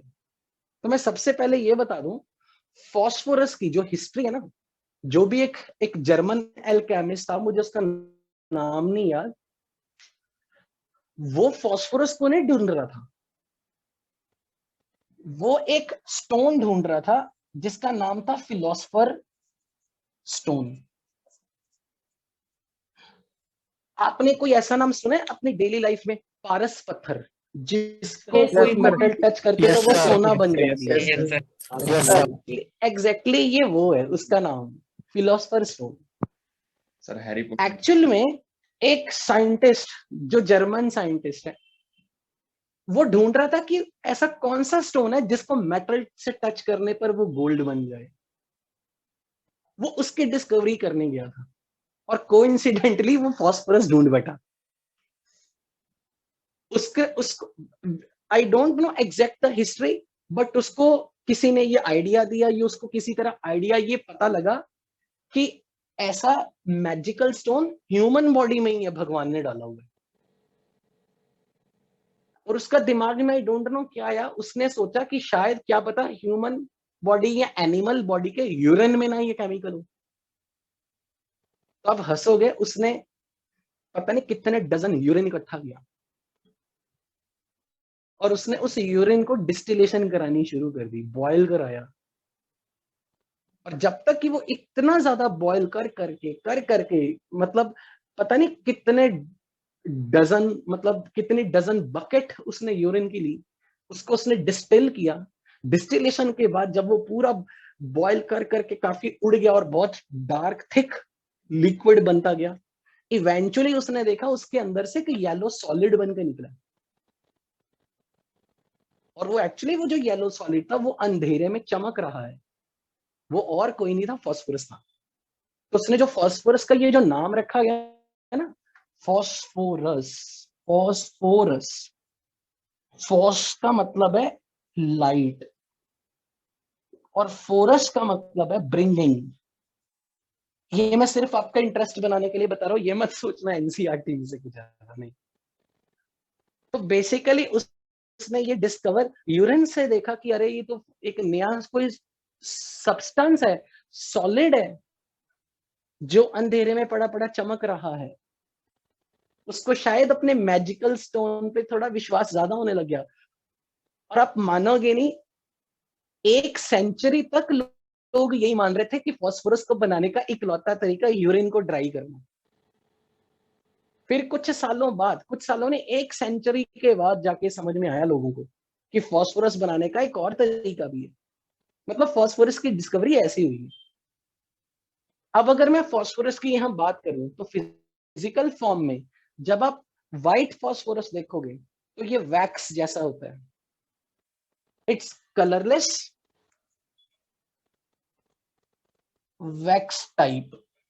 और अगर मैं रेड फास्फोरस की बात करूं तो ये पाउडर है, ब्रिटल पाउडर। मेरे हिसाब से अगर आपको व्हाइट फास्फोरस की प्रॉपर्टीज लर्न हो गई तो रेड फास्फोरस की ऑटोमेटिकली होंगी। तो आपको ये पता होना चाहिए कि ये वैक्स जैसा स्लिपरी टाइप क्यों है, क्योंकि ये मॉलिक्यूलर सॉलिड है। और इसमें क्योंकि नेटवर्क लाइक स्ट्रक्चर बन गया था, ये इसके कंपैरिजन में ये मोर लाइक कोवलेंट सॉलिड जैसा, इसलिए ये हार्ड होगा। इसके ऊपर जैसे हथौड़ी मारूंगा ये टूट जाएगा, पाउडर बन जाएगा, ब्रिटल टाइप। क्योंकि इसके अंदर जो आपने स्ट्रक्चर भी देखा, ये कोवलेंट टाइप का स्ट्रक्चर, इसका नेटवर्क लाइक स्ट्रक्चर टाइप है। जबकि इसमें तो मॉलिक्यूल था और ये मॉलिक्यूलर सॉलिड है, और मॉलिक्यूलर सॉलिड्स तो सॉफ्ट होते हैं, लाइक ग्रेफाइट, मॉलिक्यूलर सॉलिड्स।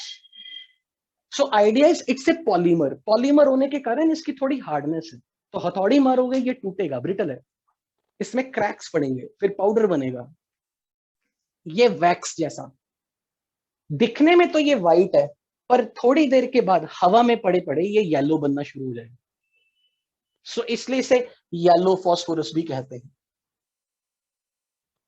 अब कलर की बात उठी गई तो it is red and it is white slash yellow. मैं रीजन भी दूंगा कि ये पड़े पड़े येलो क्यों हो जाता है, अभी आ रहा हूँ उस पॉइंट पे।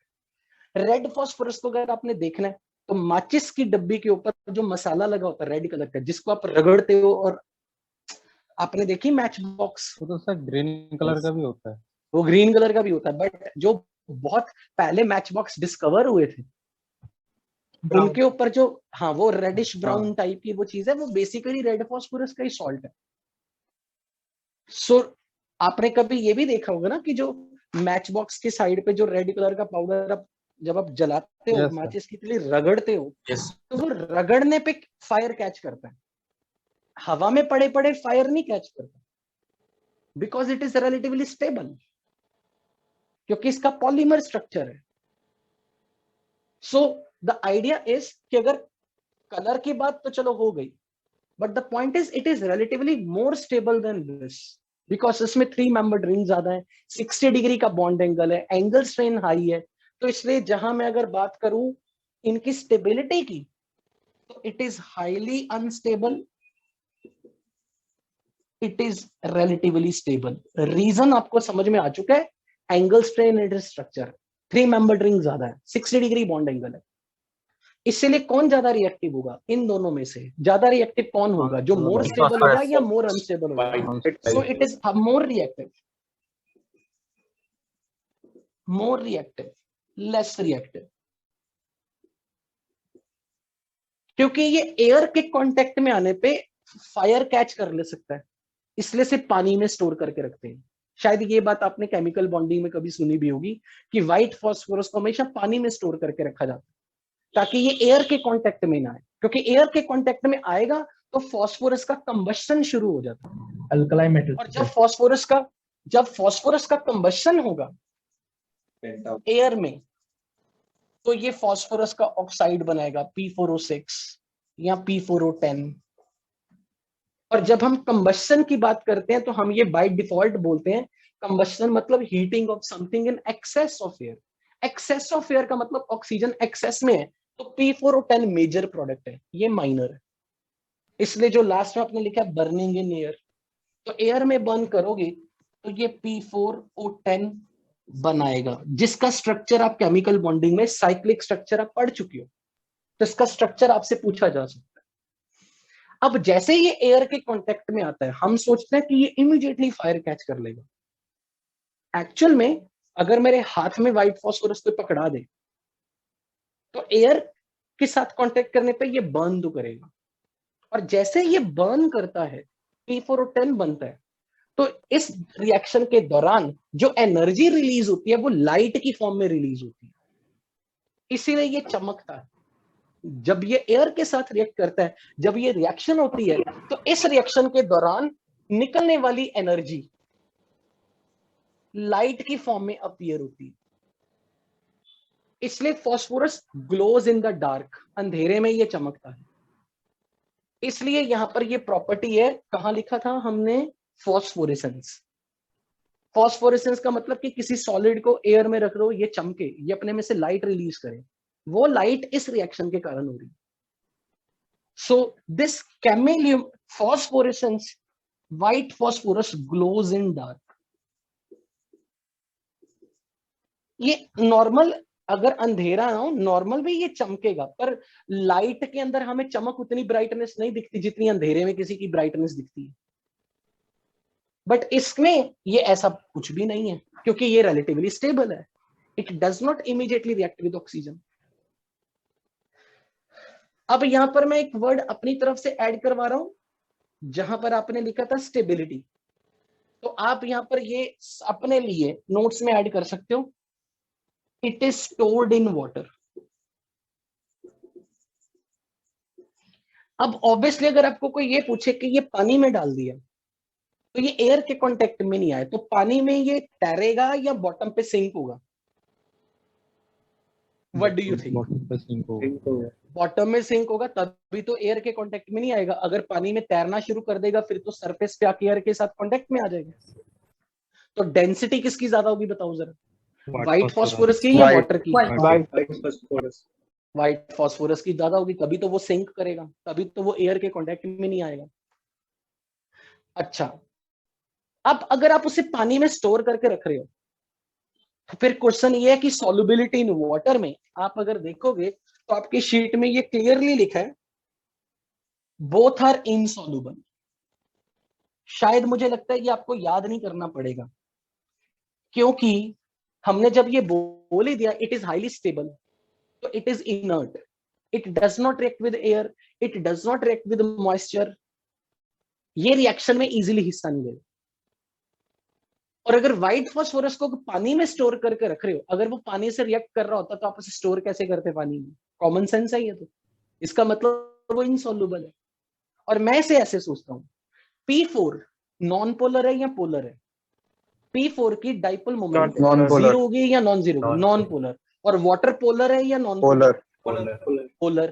तो पोलर में नॉन पोलर चीजें नहीं घुलेंगी। लेकिन जैसे आपका सॉल्वेंट भी नॉन पोलर हो गया, ये ज्यादा रिएक्टिव है इससे, अब इसकी सॉल्युबिलिटी नॉन पोलर सॉल्वेंट में दिखेगी, इट इज सॉल्युबल। बट इसका पॉलीमेरिक स्ट्रक्चर है, इसके पॉलीमेरिक स्ट्रक्चर को तोड़ के घोलना मुश्किल है, इसलिए ये नॉन पोलर सॉल्वेंट में भी नहीं घुलेगा। साहब वो डाइपोल कैसे बता दिए? क्या बात कर रहा है यार, तूने केमिकल बॉन्डिंग में फिर क्या पढ़ा है? जब किसी का सिमेट्रिकल स्ट्रक्चर हो, टेट्राहेड्रल ज्योमेट्री हो, सिमेट्रिकल स्ट्रक्चर हो, तो नेट डाइपोल मोमेंट क्या बनती है? जीरो। जब हर बॉन्ड की टाइप, क्या ये बॉन्ड पोलर है? नहीं। अच्छा, अगर ये लोन पेयर सिमेट्रिकली प्लेस्ड है, तो एक लोन पेयर की मोमेंट दूसरा कैंसिल कर देगा, इसकी लोन पेयर की मोमेंट ये कैंसिल कर देगा। ये क्या क्वेश्चन था? सो P4 is non polar. Non polar होने के कारण वो पोलर सॉल्वेंट में डिसॉल्व नहीं कर रहा, but non polar can dissolve in non polar solvent. तो ऑर्गेनिक सॉल्वेंट में ये घुल जाता है, पर रेड फास्फोरस इनर्ट दिखा रहा है, वो पॉलीमेरिक स्ट्रक्चर है, उसका पॉलीमेरिक स्ट्रक्चर को तोड़ना मुश्किल है। अब अगर यहां बात करूं फिजियोलॉजिकल एक्शन में, it is poisonous, it is non poisonous. ये इसका बायोलॉजिकल रीजन ही है, इसके पीछे कोई केमिस्ट्री यहां पे नहीं है। ऑर्डर, जब ये एयर के कांटेक्ट में आता है और ये जलता है, तो जलने के टाइम पे इसमें से अदरक की जलने की स्मेल आती है। मतलब गार्लिक क्या होता है, अदरक या लहसुन? लहसुन। लहसुन कैसे स्मेल आती है? जिंजर, हाँ। So it produces garlic order. Why? Because when it Burns in contact with the air, तो ये स्मेल जनरेट करेगा, इसकी बर्निंग सेंसेशन, इसकी बर्निंग गार्लिक ऑर्डर रिलीज कर रही है। और जब ये बर्न करता है तो P4O10 बनता है, और P4O10 का कलर येलो है, इसलिए व्हाइट फास्फोरस पड़े पड़े येलो दिखता है। क्योंकि व्हाइट फास्फोरस अपने आप जैसे एयर के साथ रिएक्ट करेगा तो ये P4O10 की लेयर बना लेगा अपने ऊपर, इसलिए व्हाइट फास्फोरस थोड़ी देर के बाद आपको येलो दिखना शुरू हो जाता है। तो अगर कोई आपसे पूछे किसका येलो कलर क्यों आता है, due to this reaction, due to its conversion in this form. अगर कोई बोले कि आपने ये फॉर्म क्यों नहीं बनाई, ये फॉर्म क्यों बनाई, तो यहाँ पे आप रटोगे नहीं, आप मेरी इस केमिस्ट्री को याद रखोगे। मुझे ये बताओ, क्या कार्बन कभी कार्बन मोनोऑक्साइड बना सकता है ऑक्सीजन के साथ, और कभी CO2 बना सकता है? ये हम कैसे डिसाइड करते हैं?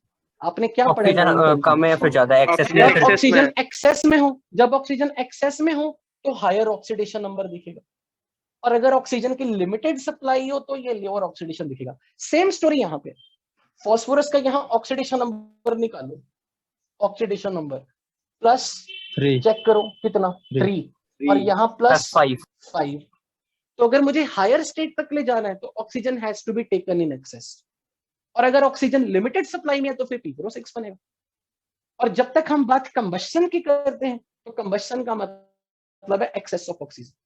इससे जब हम P4 और ऑक्सीजन की रिएक्शन कोई पूछता है तो हम इससे डोमिनेटिंगली ये प्रोडक्ट रिपोर्ट करते हैं। अगर कोई अलग से क्वेश्चन आ जाए लिमिटेड सप्लाई ऑफ एयर, फिर हम ये बना दें। सो आइडिया इज कि फास्फोरस एयर के साथ मिलके P4O10 बनाता है। इसी रिएक्शन के दौरान जब P4O10 बनता है, इट P4O10 का येलो कलर दिखता है, जो व्हाइट फास्फोरस हमें थोड़ी देर में येलो दिखना शुरू हो जाता है। और क्योंकि इसी रिएक्शन के दौरान एनर्जी लिबरेट हो रही लाइट की फॉर्म में, तो यही फास्फोरेसेंस कहलाती है। That's why it glows in the dark, जो इसके साथ प्रॉपर्टी नहीं है। Red phosphorus is very stable, it does not easily react with anything. ये ना एयर से रिएक्शन इजीली करेगा, ना वाटर से रिएक्शन इजीली करेगा, ना बेस के साथ इजीली रिएक्शन करेगा. तो अगर मैं यहां बात करूं रिएक्शन विद बेस, तो phosphorus reacts, white phosphorus reacts, red phosphorus does not react. और यहां रिएक्शन नहीं बताई हुई आपकी शीट में, वो मैं यहां लिख के दे रहा हूं. और ये रिएक्शन वो है जो आपको मैंने कभी एस ब्लॉक में बताई थी, बट यहां मैं रिपीट कर रहा हूं. Phosphorus in presence of base, हालांकि रिएक्शन वाला पेज खोल लो, क्वालिटेटिव एनालिसिस में जो रिएक्शन वाला पेज, बेसिक मीडियम में ये डिस्प्रपोर्शनेट करता है, और डिस्प्रपोर्शनेट करके ये +1 और -3 फॉर्म में जाएगा. +1 फॉर्म में ये बनाएगा H2PO2 माइनस और PH3. यहां फॉस्फोरस का ऑक्सीडेशन नंबर देखो, फॉस्फोरस का ऑक्सीडेशन नंबर चेक करो कितना आएगा H2PO2 माइनस में, कितना आ रहा है चेक करो. ऑक्सीडेशन नंबर फॉस्फोरस का -2 होगा ना, कितना आ रहा है. हाइड्रोजन का बनाओ ना +1, ऑक्सीजन का -2, फॉस्फोरस का निकालो. +1 आ रहा है. HPO2 माइनस +1 आएगा, कंफर्म है. तो इसको केटायन कौन सा दूं, कौन सा केटायन दूं? सोडियम. तो फॉर्मूला क्या बनेगा? NaH2PO2. This is called hypophosphite. And this reaction is extremely important क्योंकि ये एनसीईआरटी की है. व्हाइट फॉस्फोरस बेसिक मीडियम में डिस्प्रपोर्शनेट करता है, जबकि ये रेड फॉस्फोरस कोई रिएक्शन नहीं करेगा. The reason is red phosphorus is very stable, उसकी पॉलीमेरिक स्ट्रक्चर, उसको तोड़ना आसान नहीं है. अब इसके बाद हम मेल्टिंग पॉइंट पे आ रहे हैं. इसका मेल्टिंग पॉइंट लगभग 44 डिग्री है. इसका मेल्टिंग पॉइंट रिपोर्ट नहीं है. क्यों? क्योंकि ये मेल्ट नहीं करता, सीधा सबलाइम कर जाता है. रेड फॉस्फोरस सबलाइम्स, इसका मेल्टिंग पॉइंट 44 डिग्री है. अब लास्ट में जो रिएक्शन विद नाइट्रिक एसिड है, नाइट्रिक एसिड में दोनों रिएक्ट कर जाते हैं. इसलिए मेरी नजरों में ये क्वेश्चन अच्छा है. रेड फॉस्फोरस ना पानी में रिएक्ट कर रहा था, ना और नॉन पोलर सॉल्वेंट में डिसॉल्व हो रहा था, ना उसने एयर से रिएक्शन की, ना बेस के साथ रिएक्शन की. अगर इसने रिएक्शन की तो एसिड के साथ की, क्योंकि नाइट्रिक एसिड के लिए मैंने कुछ आपको बताया हुआ है, अगर डाइल्यूट भी हो या कंसंट्रेटेड भी हो, it is very oxidising agent. तो जब ये ऑक्सीडाइजिंग एजेंट का रोल प्ले करेगा, ये फॉस्फोरस को ऑक्सीडाइज करके हायर स्टेट में ले जाएगा. बताओ फॉस्फोरस का हाईएस्ट स्टेट कौन सा है? +5 में. बताओ कौन सा, कोई एनायन बताओ, एनायन बताओ जिसमें फॉस्फोरस का कोई एनायन जिसमें फॉस्फोरस +5 स्टेट में हो. Very 3 minus. पर जब मीडियम एसिडिक है तो इसको केटायन कौन सा दूं? जब मीडियम एसिडिक है H+, तो ये क्या बनाएगा? H3PO4. तो ये फॉस्फोरिक एसिड का मेथड ऑफ प्रिपरेशन आ गया कि अगर मैंने व्हाइट या रेड फॉस्फोरस को एसिड में डिसॉल्व किया तो वो क्या बनाएगा? एसिड के साथ दोनों रिएक्ट करेंगे. सर एक डाउट है, आपने रिएक्ट करके हमने लिख लिया P4O10. हाँ जी पूछिए क्या डाउट है? सर आपने ऊपर जब डिस्प्रोपोर्शनेट कराया फॉस्फोरस को, तो उसको +1 और -3 में क्यों कराया? ये कैसे पता चला? एक्चुअली नहीं, ये नहीं आप बता सकते. इसका एक अलग मैकेनिज्म है जो मैं आने वाले टाइम में पढ़ाऊंगा कि P4 से मैंने +1 ही क्यों बनाया. जब हम इसका मैकेनिज्म पढ़ेंगे फिर आपको ये क्लियरली समझ में आ जाएगा कि मैंने ऐसा क्यों बनाया. बट इसका मैकेनिज्म बताने के बाद भी आपको अल्टीमेटली ये याद रखना, क्योंकि एक्चुअल में फॉस्फोरस की जो मोर स्टेबल स्टेट है ना, वो है +3 +5. ये बहुत रेयरली +1 में आता है. और +1 फॉर्म में इसका फॉर्मेशन आपके सिलेबस में एक ही रिएक्शन है, और वो भी एनसीईआरटी की कोटेड रिएक्शन है. इसलिए इस पे क्वेश्चन भी पूछा जाता है. इसलिए आपको इवेंचुअली तो ये लर्न करना पड़ेगा इसका मैकेनिज्म समझने के बाद भी कि मैंने +1 में क्यों बनाया. इसलिए आपको कई बार ये क्वेश्चन इस फॉर्म में पूछा जाता है, क्या कोई ऐसा तरीका है जिससे फॉस्फोरस को हम +1 स्टेट में ला सकें? Only method is this. जैसे कि मैं आपको रिकॉल कराऊं, आयरन की आप स्टेबल स्टेट कौन सी बोलते हैं? आयरन की स्टेबल स्टेट +2 या +3 दो. क्या कभी आयरन +1 स्टेट में स्टेबल है? नहीं. पर क्या कभी कोई ऐसी एग्जांपल आप कोट कर सकते हो जिसमें आयरन +1 स्टेट में? Brown ring test.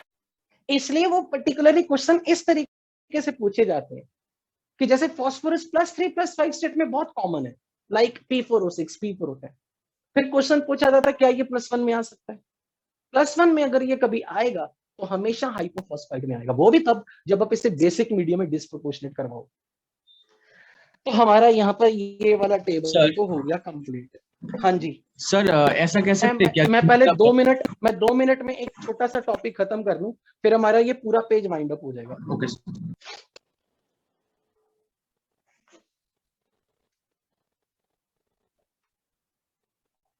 अच्छा, अब बात यहाँ पे उठती है व्हाइट फॉस्फोरस से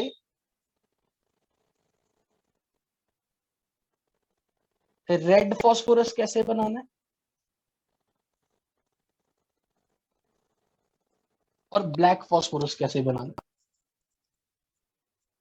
इंफॉर्मेटिव, याद रखने वाली चीज ही है। व्हाइट फॉस्फोरस को 250 डिग्री तक हीट कर दो तो रेड फॉस्फोरस बन जाएगा, और अगर आपने बहुत हाई प्रेशर लगा दिया व्हाइट फॉस्फोरस पे तो ये ब्लैक बनेगा, ब्लैक फॉस्फोरस बनेगा at high pressure. High pressure कितना?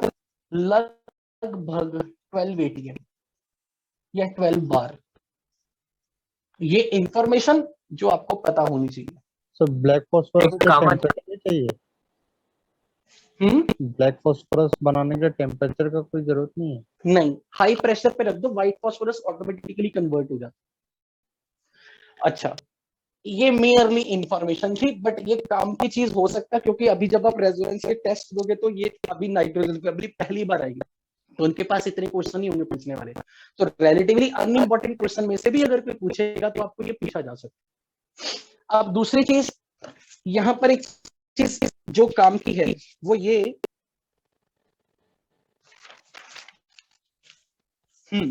अब मैं सिंपल क्वेश्चंस पूछ रहा हूँ जो आपके सॉल्व एग्जांपल्स में, वो ध्यान से सुनने। सर वायलेट फॉस्फोरस नहीं चाहिए? पहला क्वेश्चन नहीं करना, मैंने बोल भी दिया था कि वो स्किप कर देना। क्वेश्चन ये आएगा why nitrogen is gas but P4 is solid, AS4 is solid. अगर किसी को अपने केमिकल बॉन्डिंग के नोट्स याद हो तो अभी जो मैं एक्सप्लेनेशन दूंगा उसको तुरंत याद आ जाएगा। N2 इसलिए गैस होता है क्योंकि नाइट्रोजन और नाइट्रोजन का ट्रिपल बॉन्ड बनता है, 2p pi बॉन्ड। और पाई बॉन्ड्स की स्ट्रेंथ जब केमिकल बॉन्डिंग में कंपेयर की थी तो हमने कहा था 2p pi is the strongest bond pi bond में, इसलिए N2 को नेबरिंग N2 के साथ बॉन्ड बनाने की जरूरत ही नहीं होती।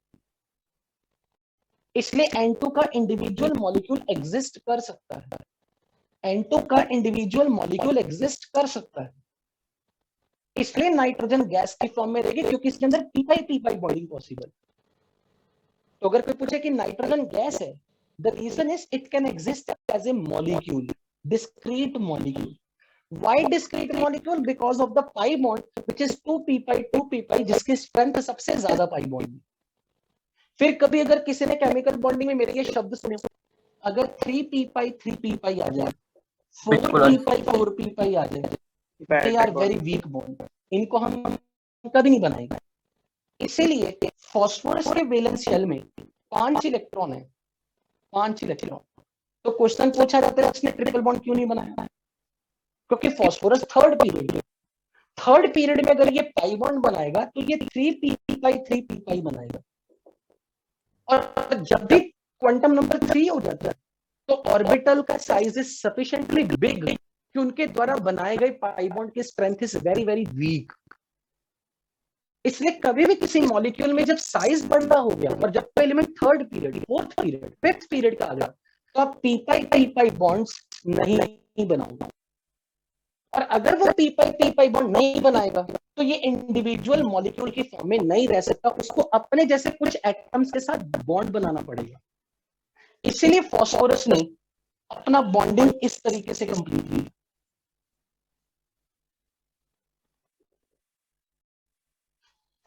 और जब ये 4 एटम्स मिलकर जुड़ रहे हैं, यानी कि एक एटम को दूसरे की जरूरत है, दूसरे को तीसरे की जरूरत है, तीसरे को चौथे की जरूरत है, it will exist like a solid. Gas form में एग्जिस्ट करना है तो पाई बॉन्डिंग होनी चाहिए, और पाई बॉन्डिंग होने के लिए quantum number should be minimum.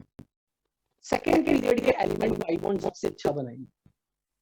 Phosphorus के केस में 3p/3p, आर्सेनिक के केस में 4p/4p is so weak they will not form triple bond. इसलिए वो सिग्मा बॉन्ड बनाते हुए वो 4 एटम से जुड़ेंगे, और जब more number of atom start joining, substance will have to exist like solid. इसलिए ये क्वेश्चन बोर्ड एग्जाम्स में, जेईई मेंस में हर तरीके से इंपॉर्टेंट है। फिर क्वेश्चन पूछा जाता है among N2, P4, AS4, antimony, bismuth, सबसे ज्यादा stable nitrogen, it is inert, it is most stable, और इसका क्रेडिट बेस के पाई बॉन्ड को जाता है। ये नाइट्रोजन का ट्रिपल बॉन्ड इतना स्ट्रॉन्ग है कि इसकी बॉन्ड एनर्जी इस पाई बॉन्ड्स को तोड़ने के लिए, यहाँ के ट्रिपल बॉन्ड को तोड़ने के लिए ऑलमोस्ट 945 किलो जूल पर मोल है। It's so high. इसलिए नाइट्रोजन कभी भी ऑर्डिनरी टेम्परेचर पे रिएक्शन में हिस्सा नहीं लेती। नाइट्रोजन इज इनर्ट क्योंकि इसका ट्रिपल बॉन्ड तोड़ना इज वेरी डिफिकल्ट। क्यों तोड़ना difficult? Because of the 2p/2p bond की एक्स्ट्राऑर्डिनरी स्ट्रेंथ, और दूसरा नाइट्रोजन का साइज छोटा है। साइज छोटा होने से बॉन्ड स्ट्रेंथ बढ़ जाती है। इसलिए नाइट्रोजन हमें नेचर में N2 की फॉर्म में मिलती है।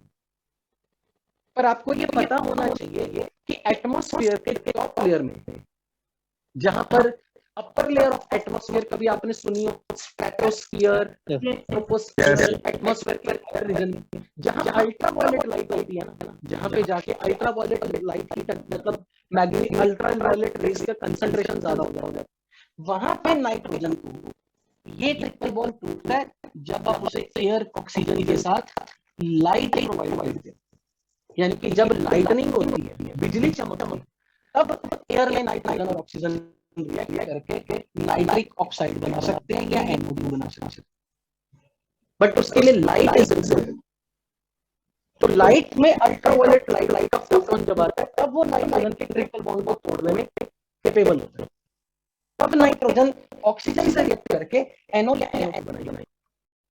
अब NO2 अगर बनी है, तो अगर एटमॉस्फेयर में NO2 बन रही है, तो जैसे जिस दिन बरसात होगी, बारिश होगी, तो NO2 वाटर में डिसॉल्व होगी, HNO3 बनते हुए आपने ये शब्द ऐसे। इसलिए मार्बल वाली बिल्डिंग्स का कोरोजन शुरू होने लगेगा। मार्बल का रिएक्शन नाइट्रिक एसिड से शुरू होगा, जिसके लिए पूछा जाता है ताजमहल का कलर।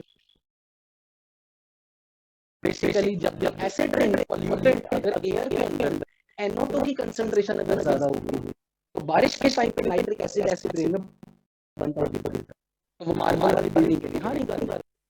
बट मैं इसको क्यों क्योट कर रहा हूँ? आपको कोई पूछ सकता है कि जब लाइटनिंग होती है तो कौन सी रिएक्शन होती है? बिजली जब चमकती है तो N2O2 का रिएक्शन। फिर पूछा जा सकता है कि N2 क्या इजीली रिएक्ट कर जाएगा? नहीं, उसके लिए अल्ट्रावायलेट लाइट चाहिए या इलेक्ट्रिक स्पार्क चाहिए बिजली के time. So otherwise nitrogen is highly inert, it does not easily react. फिर तीसरा क्वेश्चन पूछा जाता है जिसका रीजन आप मुझे बताइए, why white phosphorus is more reactive than red phosphorus? Do you have any reason? Why unstable बोलने से मार्क्स मिल जाएंगे?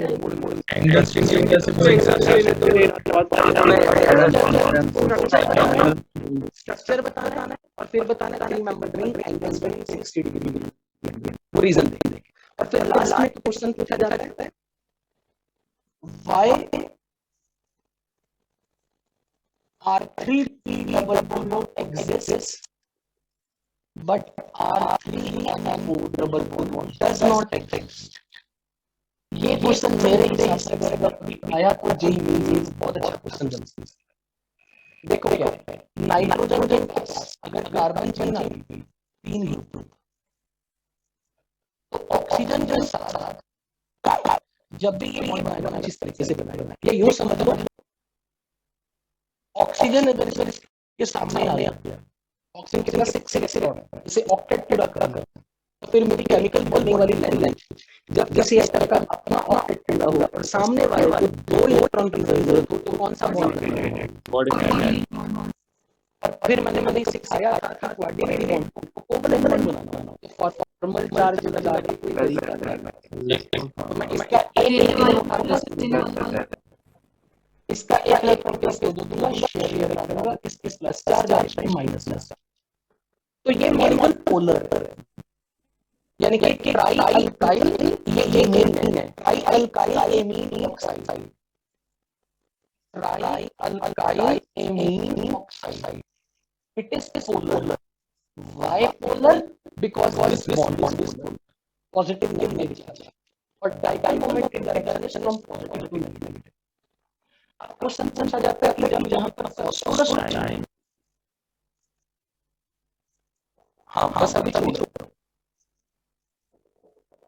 अगर यहाँ फॉस्फोरस सेम काम करते हैं पर फॉस्फोरस के पास वेवलेंथ और बदलते हैं, तो ऑक्सीजन का लेवल बैक बाउंडिंग करेगा, अगर वो बैक बाउंडिंग करेगा तो यहाँ पाई बनेगा, यही पाई पॉइंट यहाँ डबल बॉन्ड फॉर्म।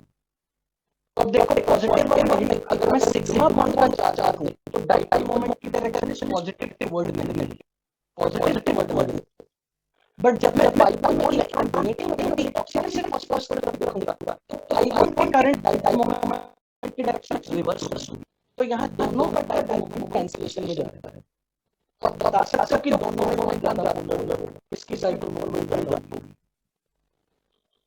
किसकी डाइपोल मोमेंट ज्यादा, इसकी ही, तो यहाँ पर बैक बॉन्डिंग जब हो रही है ना, पर बैक बॉन्डिंग जा रहा है पाई बॉन्ड बना तो पाई बॉन्ड की डाइपोल मोमेंट है इसके हम pi bond, but sigma bond में डाइपोल मोमेंट का डायरेक्शन हम बैकवर्ड, इसलिए ये दोनों एक दूसरे की डाइपोल मोमेंट कैंसिलेशन में रहते हैं, इसलिए इस मॉलिक्यूल की डाइपोल मोमेंट हो जाता है, इसकी ज्यादा हो जाती है।